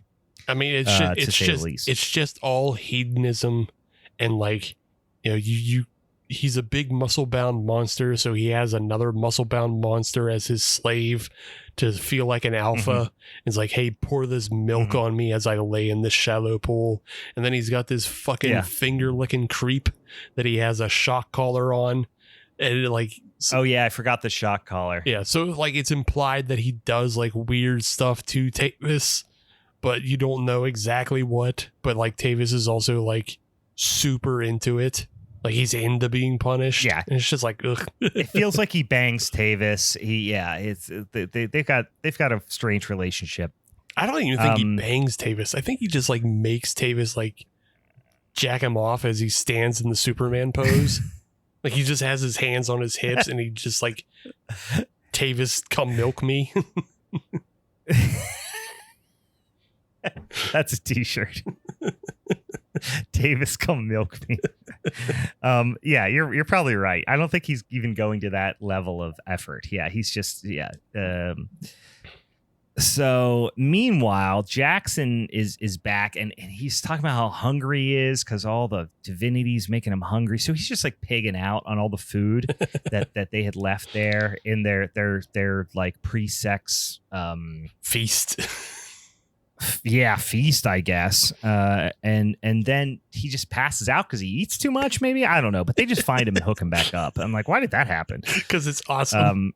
Yeah, he just like, oh, I'm so hungry. Num num yum yum yum. Pass out. Damn it, he got out. Put him back in his chair. I mean, my assumption is like, because he mentions when he's being hooked up to the divinity concentrate in the beginning that like you can't put that much divinity into a person without food or water. So I assume it requires like a massive caloric intake and a massive water intake to process because their bodies change immediately to like the best body. So like, like imagine all the cats. So to build all that muscle, it's going to take a huge Yeah, so he's just nomming down, and then he passes out. Yeah, which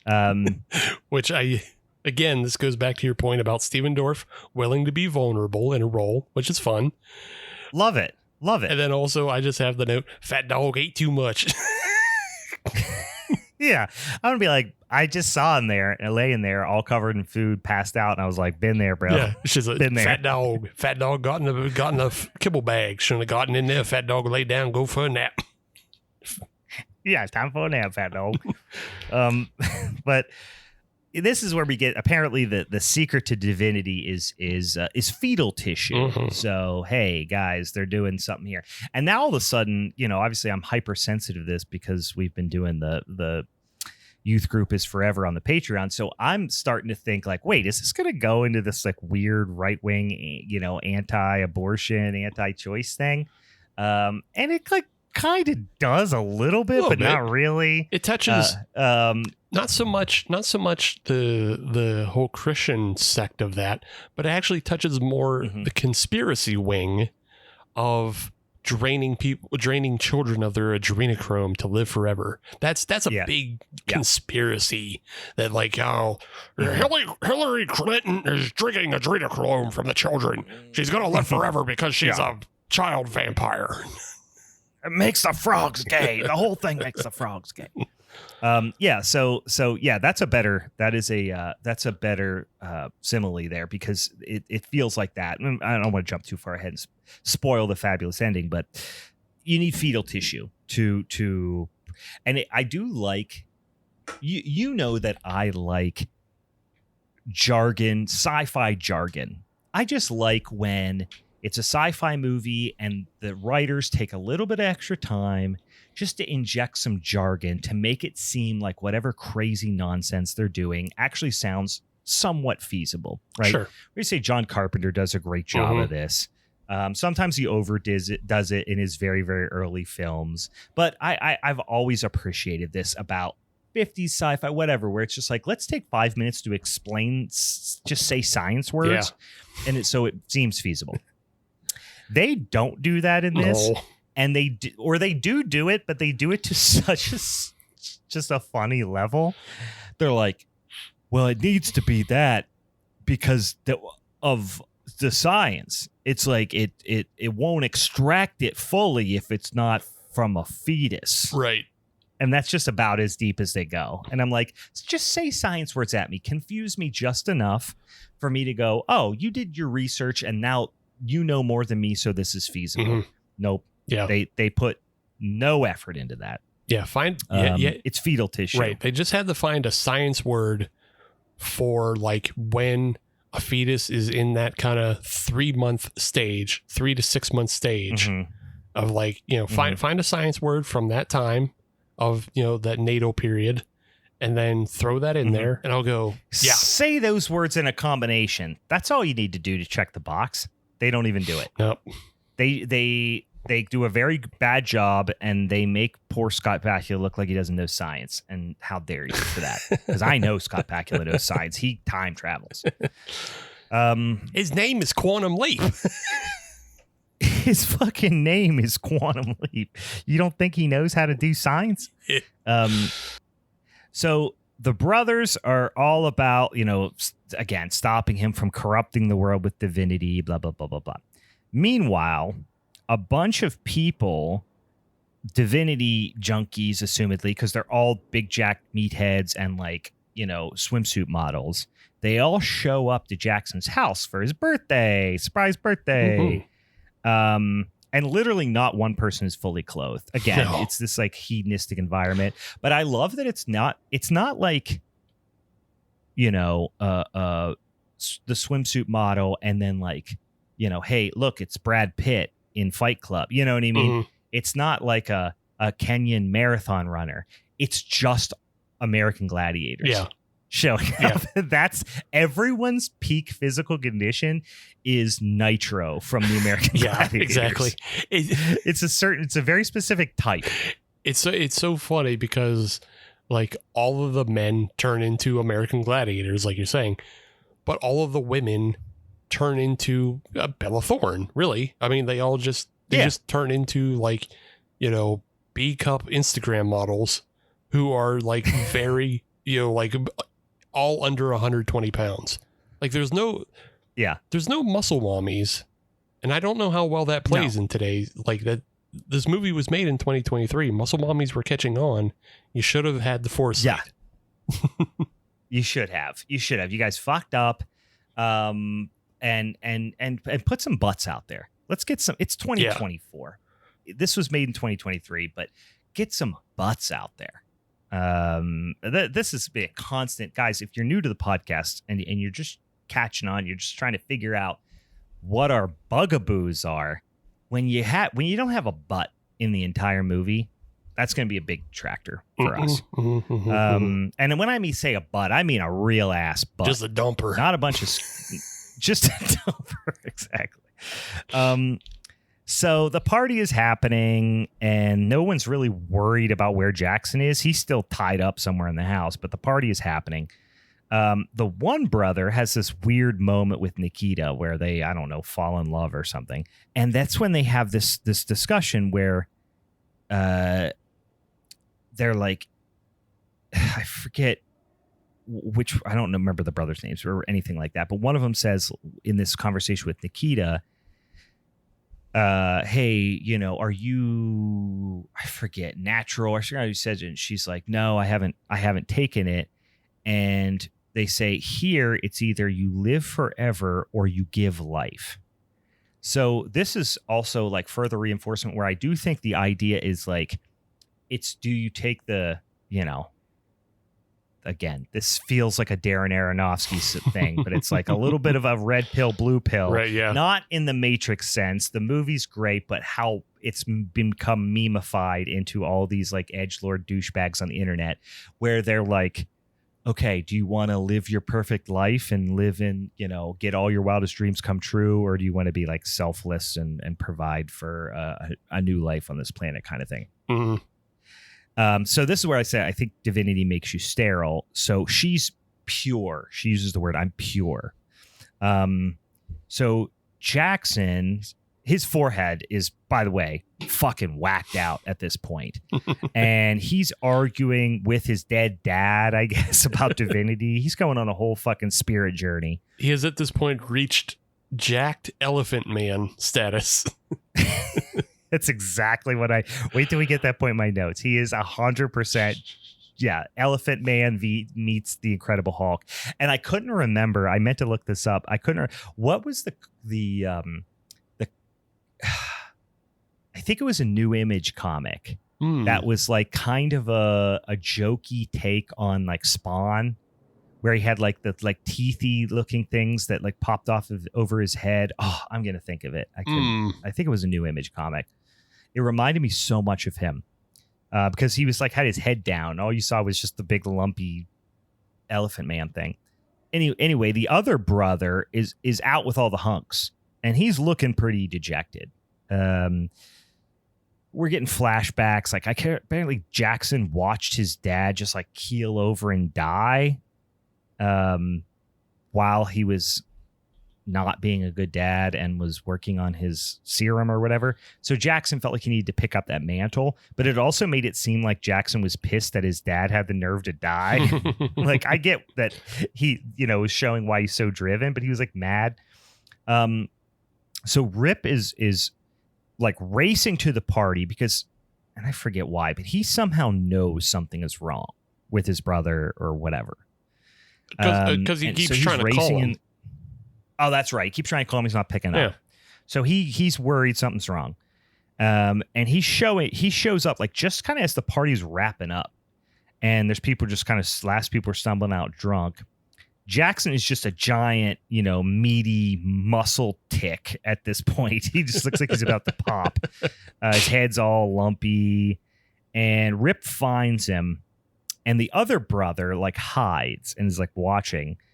And the dialogue between Rip and Jackson in this instance feels like it is straight out of a Glenn Danzig script. Yes. Like it is fucking wildly bad. And it's also being delivered by an absolute dipshit too. So it's that I'm sure doesn't. these scenes, and you know what? Like, we're being hard on Rip, but also Nikita is also bad at acting too. She's bad too. She's bad. You're right. So they are two sides of the lunk coin of just not knowing how to act. And so when they are delivering these, these emotive, pieces of dialogue, and, the Rip is trying to connect with his brother who is dying and exploding from muscle. Like, it's just like painful. It's like, ugh, oh my God. Like, I understand why you hired these people because they fit the look, but also why did you hire these people, or why not just redub them? Like, ADR this guy. Yeah. It would be great. Honestly, it would make it would feel more at home in the movie too.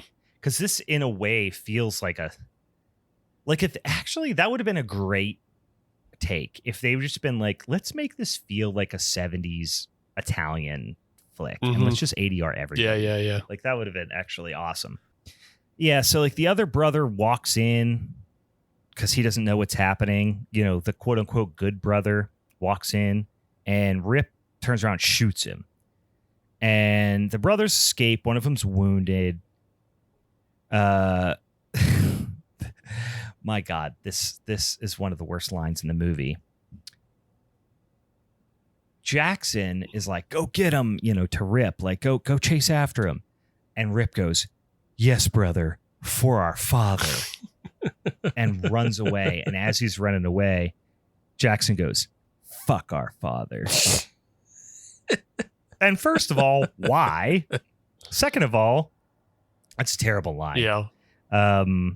And you know what? Kudos to Stephen Dorff for delivering that piece of shit dialogue.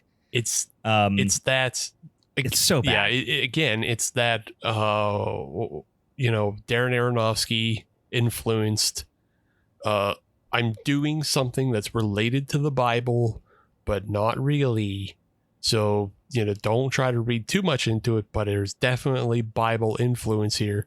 And when he says fuck our father, he is definitely turning down God. It's what it is. It's just, he's blaspheming. Yeah. And what is scarier and more edgy than blaspheming? This movie at this point was really getting exhausting to me. And I'll be honest with you, there was a moment earlier on where I'm like, this is fun. Just like we're going on a little journey. I don't know what the fuck's happening. This is chaos. I like the unexpectedness. And then this is the point where I'm like, Christ, how many minutes are left? I'm done at this point. Because Rip has the worst fight scene in history with the brothers. They end up pounding his face like flat. But the fight scene is impossibly bad. Yeah. They are taking swings at him, and then they ultimately just like knock him down and then just like pound his face. The hit detection in this one, guys, if this was a video game, would be fucking painful. Like, it doesn't look remotely real. Any of the violence, the movements are super unnatural. They have to really edit it together to make it probably look even watchable. I mean, it's honestly one of the worst. Short, blessed be that it was short. This is one of the worst fight scenes I've ever fucking seen. Yeah.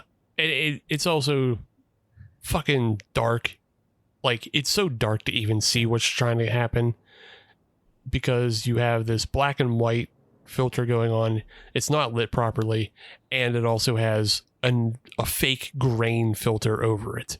So it's just like, yeah, they do that a lot throughout I mean, from like some of the first few scenes, there are scenes where it's like from a distance and the lighting's kind of interesting, that it's like, oh, that kind of looks a little bit cool.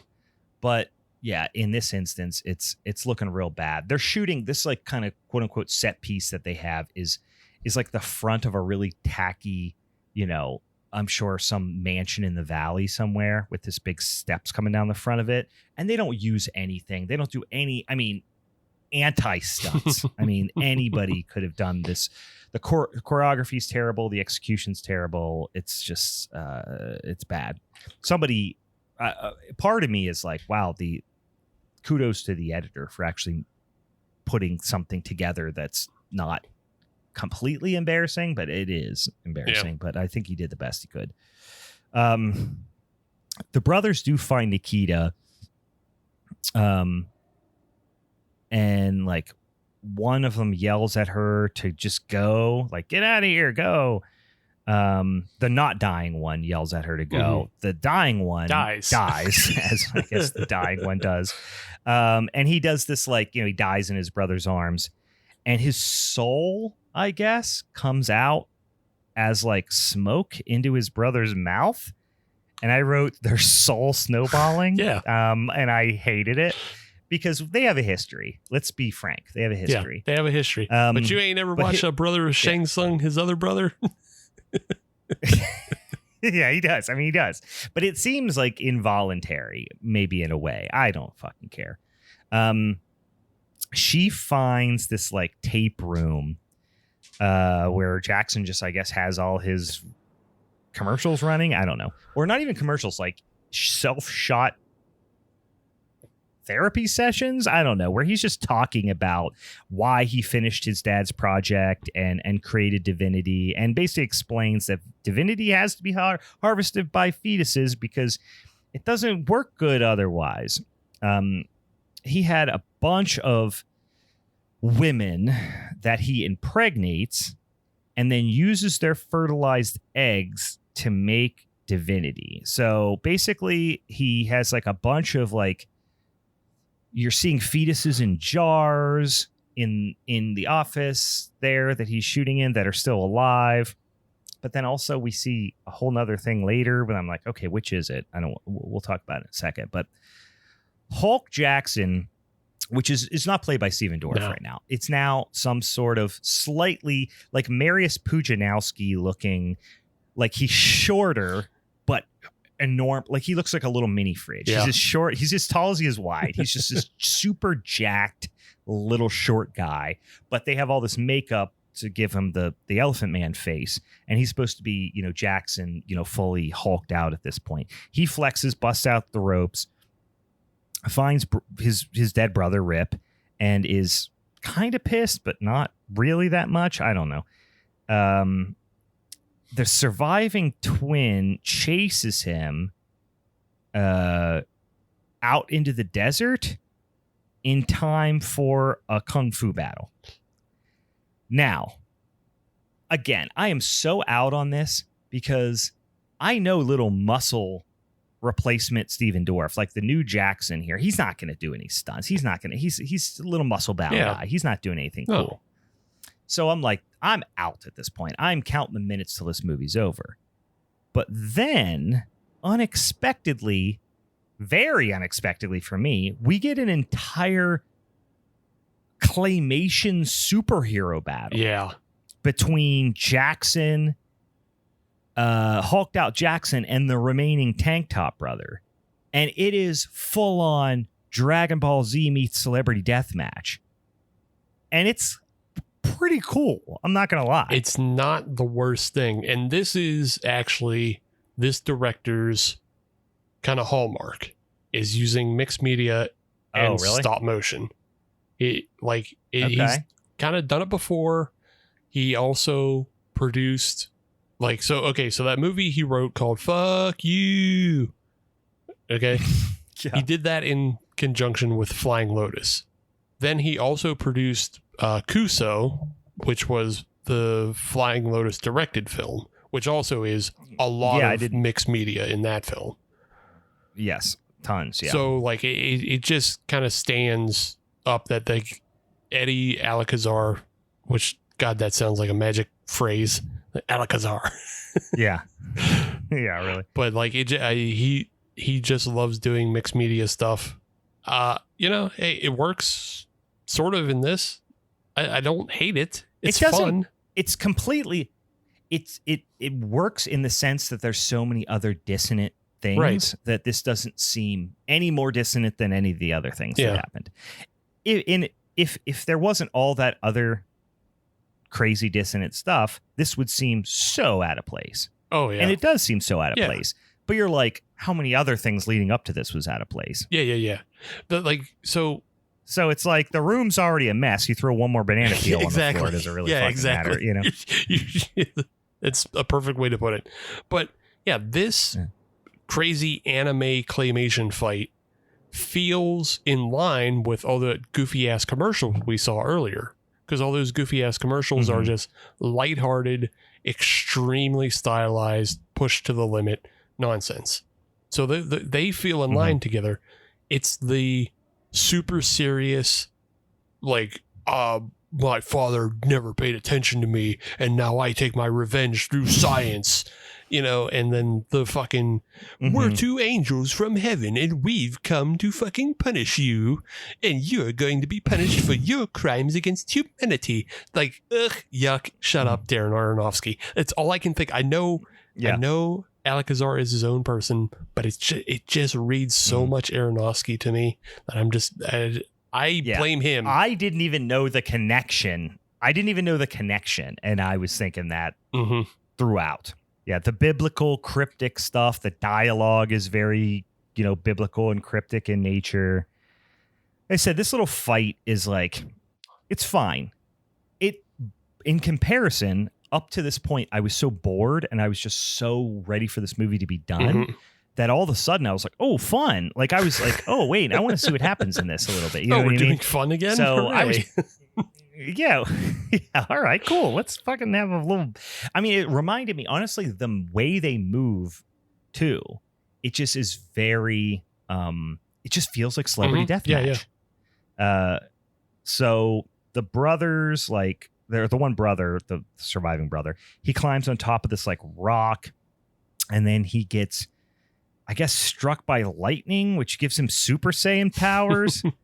But he's still no mind for fucking Super Chunk Jackson, who just pounds him, and the two just pounds him flat. But then like the two souls, I guess, aka ghosts of the twins, leave the body because, as you recall, he sucked one of them in. Right. So he's got, assumedly, his own plus his brother's in there. And when he gets pounded flat, they both come out. They leave his body, and they kind of lure Jackson to to the edge of the cliff where like a rock breaks loose and he falls. And when he lands, he just guts explode everywhere. Like it's hard to describe because this is a little claymation set piece, but you would assume this is the equivalent of maybe a 2 to 3 story fall. Like enough where you're like, you're probably going to break your leg. Right. But you're not going to explode into guts. Well, well, like you said, he is basically a bloated tick at this point. So maybe he did just water balloon into the rocks. Maybe he was pushing like maximum, the maximum elasticity of his skin, perhaps. I don't know. But then like Jackson's mouth, he's now exploded right into guts. Guts are everywhere, intestines flying out and shit. But his mouth is still like talking for a second after he goes squish, and he's like, "I feel so alive." Again, God. it's just more silliness. I like that because it's just silly, dumb horror movie stuff. Because also, even though while that's happening, his like intestines are still writhing around because he's all juiced up on immortality juice. His body is trying its best not to die, but it has exploded into a million pieces. It's fucking the great. Fetus juice is still ripping. Yeah, it is. It's stupid fun. Yeah, but it's just like, how the fuck is this where we ended up? Where like a few minutes ago we were talking about like childhood trauma and all this stuff. It's just It's just all over the place. Meanwhile, Nikita, I guess, watched this whole thing. So then there's a supernova. I guess. I don't know, but she's definitely preggers. We definitely know that. Yes. And the space ballerinas from Bella Thorne's. I know this it didn't look like this at all, but for some reason, the place where Bella Thorne, her like hangout, where she was like briefing all the space ballerinas, really felt like Zordon's lair from the Power Rangers to me. Like Alpha should have been there going like, "Ay, ay, ay." So the space ballerinas materialize and take Nikita back to their weird void, and the baby's coming already. Like, the entire gestation period has happened, and she is about to give birth, literally within the same 24 hours that she was impregnated, I guess. And Bella Thorne is like helping to deliver the baby, kinda, but mostly she's just screaming stuff. And she gives birth to this little, guys, I'm going to say it's a sapling, like a little sapling tree, but that has dicks for roots. Yep. Yep. That's accurate. And then I wrote, thanks, I hated it. Yeah. That's the end of my notes. And then that's the end of the movie. Thanks, I hated it. And this is what I've said, is like, this was only slightly less bizarre than when Mark Henry knocked up Mae Young and she gave birth to just a fully grown man's human hand on Raw in 1998 or whatever it was. Yeah. This was only slightly less bizarre than that. Slightly. But like, yeah, this whole birthing scene, like I said before, they're doing the midsummer. Like, all the women are gathered around and they're mimicking and yes, they are absolutely ripping off Midsummer. Yeah, like they're screaming with her, and rhythmically screaming with her. Yeah, so they're doing that, but they're also doing it in, you know, the 60s, 70s weird kind of like bodysuit get up. But they're still portraying that retro futurism. And then, like you said, it's a sapling with dick roots. And it's kind of... What's the sapling with dick roots? I mean, I can only speculate. Well, okay, so you go back to the dream that she originally had of the twins after banging them. And they had the fucking squid faces that are like... That's like... I think it's, again, because they don't say alien or angel. They don't say it either way. But I guess you're probably supposed to take angel. And it's like that. It's the be not afraid. You know, this is my final form. You know, and then that's what she gives birth to. It's the 90 eyes and the 30 sets of wings and all that stuff. Yeah. Fine. But why are the dicks fully grown adult dicks that are wriggling around like snakes? I'm just saying. Well, no, because there's stunted squid tentacles, which makes them dicks. That makes them little dicks, but they'll eventually spread out to be the large tentacles like you saw on the angel's face. Oh, I see. Yeah, fine. That's how they grow. I honestly did not draw the comparison between the squid thing, because I forgot that the cutaway when you saw their face in the dream was of squids. I was thinking that they were just straight up dicks, and this was some sort of fertility thing. Okay, it can be that too. It can be a lot of things. It doesn't matter. It doesn't matter. The movie's over. It doesn't have to. It's fine. It's fine for me not to understand something. In fact, I would prefer. It is weird that they didn't explain it more on the button like they did with pretty much everything else. But this, even by those standards, is especially by those standards, is wildly vague. And here's one thing that's still confusing to me. It's pretty simple to animate. Not simple, but they could have animated. If they wanted them to be squid tentacles, they'd have made them look more like squid tentacles with like little suckers on them and stuff. It's not hard to communicate squid tentacles. Sure. Those look like little hot dogs. I know. They're little stubs. They're little stubs that have to grow. It's a sapling. They're going to go out to the desert and plant it. And then the squid tentacles are going to grow longer and they're going to be much more. And then the tree's also going to grow. And then they're going to bring back Eden or what the fuck ever. It doesn't matter. The movie's over. Yeah, it doesn't matter. The movie's over. You're right. Yeah. And that's how I felt. I was just ready to shut it off. Like, I shut it off the second the credits hit.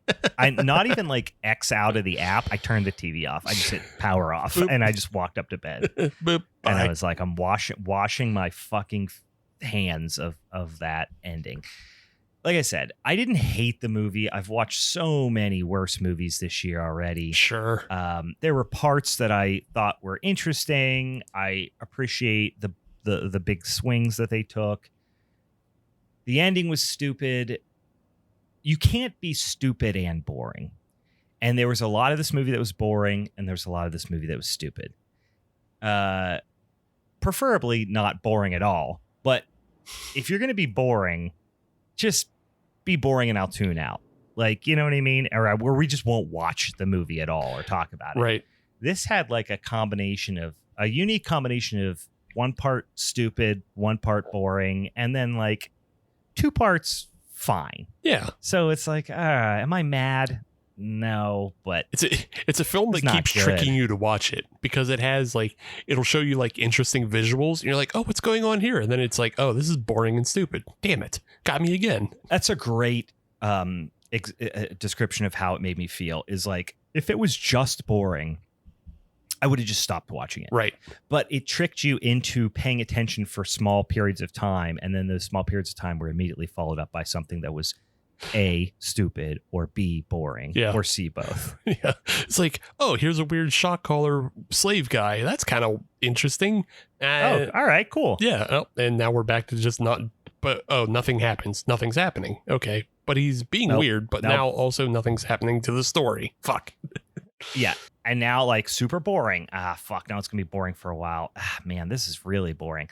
Oh, wait. Weird Dragon Ball Z meets Celebrity Deathmatch. Fucking Battle Royale. Blood. Fucking guts explode. Sick. All right. That's kind of cool. Followed by straight up just stupid. Yeah. Just the dumbest, most vague ending ever. So that's where we're at. Mm-hmm. Yeah. So that is it. That is Divinity from 20 and 23. Definitely one that, if it wouldn't have popped up on the Shudder, featured movies, probably would have never taken a closer look at it. If it wasn't on the Shudder front page, or if it didn't have Stephen Dorff in it, there's no way in hell I would have gave this movie another look. But yeah, is it the worst thing in the world? Am I mad that I spent my time watching it? Not really. No, not really. No. As glowing of a review as that is, I have a feeling like Stephen Dorff got tricked by Steven Soderbergh's name being attached. Like, that sounds realistic. Yeah. There is just a natural, like, Steven kind of loyalty. So you just hear like, oh yeah. Yeah. You hear like another Steven. Another Steven. Mm-hmm. You go, okay. I might be on board. So yeah. Sends up the Steve signal. Yep. And everyone comes running. Yep. It's interesting because in the world of Brian's, it's almost like Civil War because you got the I's and the Y's. Yeah. And the I's are loyal to the I's, the Y's are loyal to the Y's, and never shall the twain meet. So yeah, that's real Scottish behavior. you have to have a blood. You have to have a straight up bloody duel of some sort. Mm-hmm. So a lot of times I'll meet somebody and work function or whatever. Hey, what's your name? Oh, Brian. Oh, me too. It's easy to remember. And then I go, iron Y. And I kind of say it in a joking way. But if he says why, I fucking cold cock him. I just uppercut him. Get the first shot in. Why not? He knows the rules. And he's waiting. He should know. Yeah. If he doesn't know, shame on him. I just learned him something. Yeah. Steve, if you had to give this movie a ranking, let's say a 1 out of 10, what would you give it? If I had to give it a 1 out of 10, man, I don't know. Because here's the thing about this. As dumb as it is also original. It's hard to deny that it has an original look to it. Not original. Because I was gonna say I wouldn't say original, but it has a unique. It has a unique look to it. Although I actually do have 2 movies I want to talk about that I feel like this kind of almost maybe stole its look from, but I think I have a few Instagram accounts I follow that it's completely stole the aesthetic from too. But like so it has a unique standout look to it. It has kind of it takes chances with the character goofiness and the claymation, and it tries to do something. So it is much more of like an original IP You know, it's a unmade thing. We're not like in the world of remakes and shit like that. So I kind of want to give it like almost a 6. Even that's wild, Steve. That's a wild score. But it's like there's so much other stuff that just goes underneath that, you know, like it's dumb. Yeah, I mean, it's I bad. understand what you're saying. I feel like you're starting from a higher base level than me, because I'm sitting here going, this is a 3, and then I'm saying, do I give it a for the quick claymation sequence, do I give it a 3.5? But then do I subtract that 0.5 back because Darren Aronofsky's involved? Yeah. You know, so I'm landing this movie. I will He's not even involved in this film, but it's just he's involved. He's 100% involved in the past. He's been involved in the past. Yeah, he is. His influences are abound. Yeah, they're so apparent. I'm giving it a 3 because I'm doing that exact thing. Sure. I give it a 3, but I added a half because of that the claymation, and then I subtract a half for Darren Aronofsky being even tangentially involved. So this is a 3 for me. There's no way this is an above average film. Okay. Are you comparing this to Fish Piss? Like, how do you give this a 6? Yeah, like Fish Piss is like a 2. So like Fish Piss is not a 2, Steve. Fish Piss is a 0.5. Fish Piss is barely a movie. That's like if you were rating a candy bar and 0 is it's a literal dog turd. It's not even a candy bar. Like that's 0, right? And then like 0.5 is a dog turd with peanuts and chocolate. Like that's what Fish Piss is. It's barely a movie. It's a movie, but it's fucking barely a movie. Okay, yeah, but like Fish Piss is barely a movie, but it has 2 to 3 things that I kind of like. The lock-in. Oh my God. I don't know how we got to talk about Fish Piss, but okay. The lock-in. What is it? The lock-in is a 1. There's nothing I like about that. There's not a single thing I like about the lock-in. Oh, the lock-in. I thought you said the walk-in. I thought you were listing things you like about Fish Piss, and you said the walk-in. I was like, wait. Yeah. But like the lock-in has nothing redeemable about it. So that's a 1. So Fish Piss gets a 2. It has to get a 2 in comparison. No. They are both. The lock-in is not even a movie. I don't know. Honestly, the lock-in and Fish Piss for me are neck and neck. I would say maybe the lock-in has more of a script than Fish Piss, I think. Yeah. But it's the people were more insufferable. And at least Fish Piss has like a guy with a mask coming out of the water. So they're both 0.5s in my estimation. Fish Piss and the lock-in are on the same level as me. Fish Piss and they're both 0.5s. Fish Piss has a monster blowing its load, and that's hilarious. Yeah, it's not hilarious, but it's like it's at least something we could talk about. The lock-in at least has like the most annoying kid in the world, and you could just make fun of how bad he is, and like the mom and how like she loves being on camera. So they're terrible. They're 0.5s. They're not 1s and 2s. Even if you gave them both a 1, how's this a 6? Because I just find so many boring, like uninventive films out there like that. Okay, you're giving it bonus points for. I can appreciate the bold swing. Yeah, I can appreciate the bold swing. It attempts. It attempts a lot. It has a look to it, but but by its own desire to satisfy parts of its audience, it makes itself dumber. Like if this was just like a full-on experimental nightmare like Holy Motors, then maybe I'd start considering like an 8, maybe. But like it would have to it would have to give up all its dumb bits. See, I think about the 10 scale as 5's in the middle. 5 is I'm kind of neutral. I wouldn't say it's above average. 5 is average. Yeah. Right? And this is a below average movie for me. There's no way I could give it above a 4 because it's below average. If I go and randomly scroll through Shudder, yeah, all those movies and just play Shudder roulette. This is going to be below average. You know, it's below average on Shudder. I'll give you that. But it's not below average on Tubi. No, but that's not fair, because it's Tubi completely fair. It's completely no, it's not. Tubi can't be the benchmark. Tubi can't be the benchmark. Tubi is the benchmark because Tubi has everything. Tubi, it doesn't have everything. It skews towards worse. It skews towards worse. But it still it has all of the dinosaur hotels. Yes, Steve. I know. It has all Dinosaur of the dinosaur Hotel is hotels. a 3. Dinosaur Hotel is a 3. That's what I think is a 3. The acting is so fucking terrible, and they are so fucking lazy about what they do. Those films are cranked out in 30 days. Fuck those movies. Yeah. Yeah, Dinosaur Hotel is like a 1.5, a 2. Yeah, but I mean, well below average. That's man. But yeah. that's we got to do some calibrations. That's why I say here's what we need. We need a movie that's our calibration movie. That is a 5. Sure. We'll figure that one out. But like, that's why I put Dinosaur Hotel as a 3, because it, even as cynical and terrible as it is made, it's still better made than Fish Piss.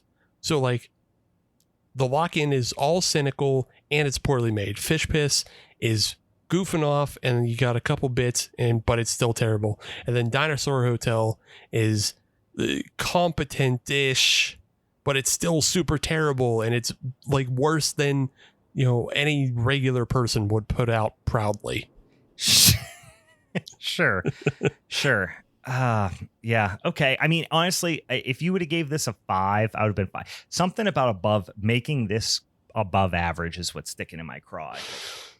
Yeah, anyway, I get that, guys. I get that, but I feel like if you just understood like what I thought was an average film, you would get I'd be interested to hear. Yeah, I think we need a calibration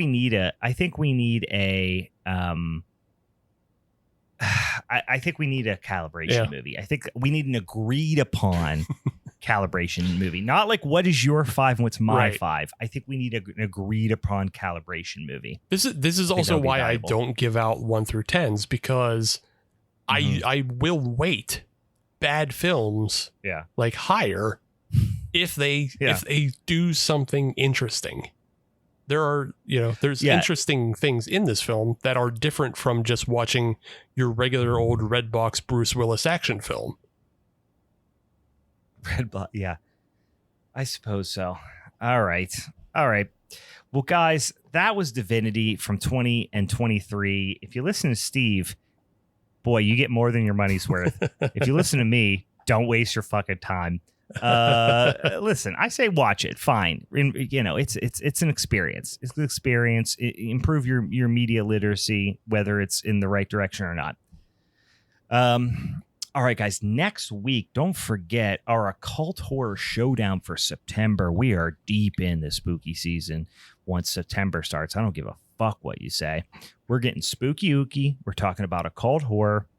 Again, our patrons over on the Patreon, they have collectively selected House of the Devil. That was Ron's suggestion. We've got my pick, which is A Dark Song from 2016, and then Steve's going to be talking about Starry Eyes from 2014. So we've got all some, into the 2000s and the 20 teens here, guys, which is a bit of a rarity, but that will be a lot of fun. So if you got time this week and you want to check out those movies, or maybe you want to rewatch one of them, or maybe you want to watch the one you haven't watched for the first time to prepare for the discussion, please do so. It should be real fun.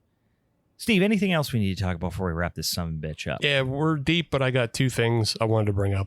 One, this film, because it was shot in black and white and has this retro futurist look, it reminded me of these films I saw way back in the day. And they're super hard to find, but they're on YouTube. Somebody has graciously re-uploaded them.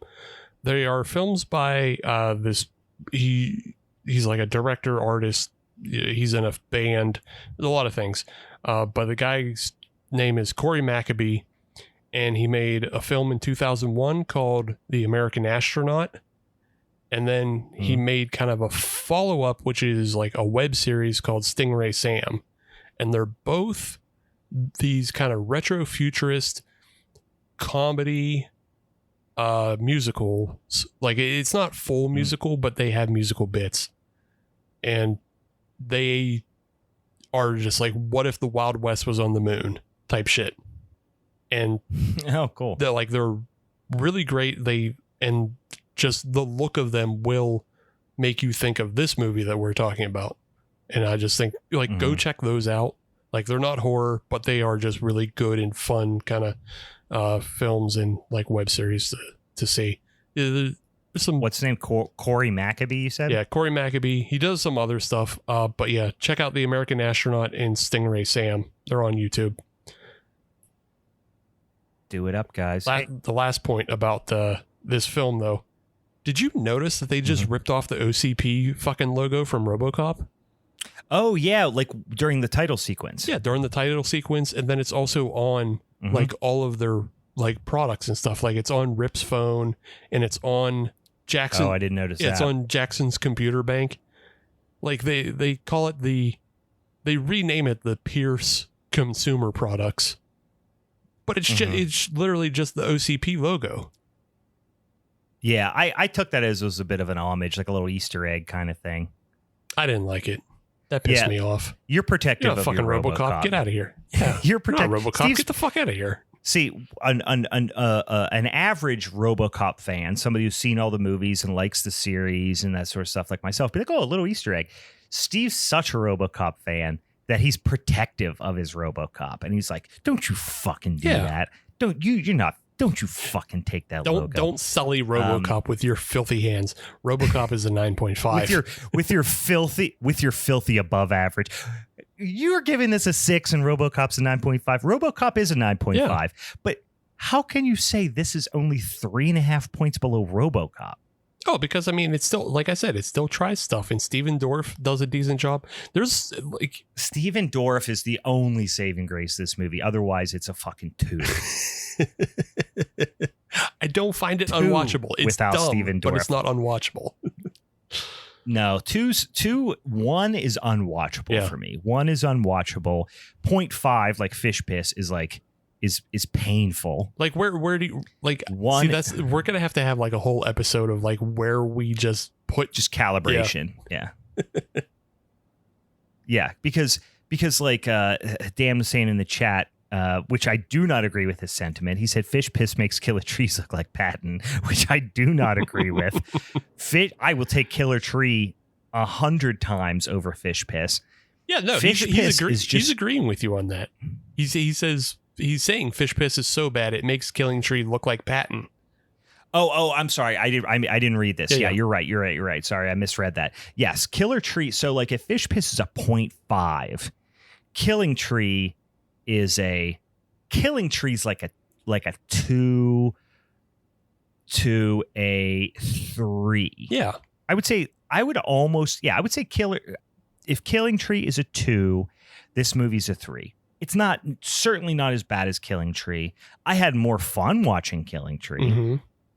I will absolutely say I had more fun watching Killing Tree. Is it a better movie? No, this is a better movie. This has a little bit more vision to it, has better performances, but it's also fucking boring.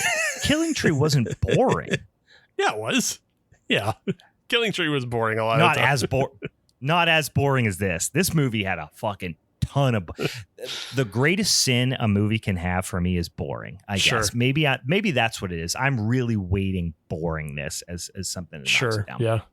Anyway, look out for that calibration episode soon where we just do rapid fire which we should do this. This would be fun. Just rapid fire movies just in the Patreon or whatever. And we just have people just rapid fire titles of movies. And we just do that 6, 5, and we just throw numbers out. Right. And we get an idea. That's our calibration. We'll do that. We'll do that as like a 15-minute bonus to an episode that we record on Discord. Yes, I like that. All right, Dan likes it too in the chat. We're gonna do that. All right. Anything else, Steve? We should mention. Like I said, we got our showdown episode next week for September. Go follow us on the social medias. What else am I forgetting? And sign up for Halloween is Forever on Patreon, so you can get that Youth Group is Forever dropping soon. Mm-hmm. Yeah, we're going to drop that soon, and we might be even doing some extra little spooky shit around Halloween season. So go take advantage.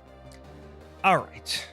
For the Halloween is Forever crew, I'm Brian. And I'm Rip.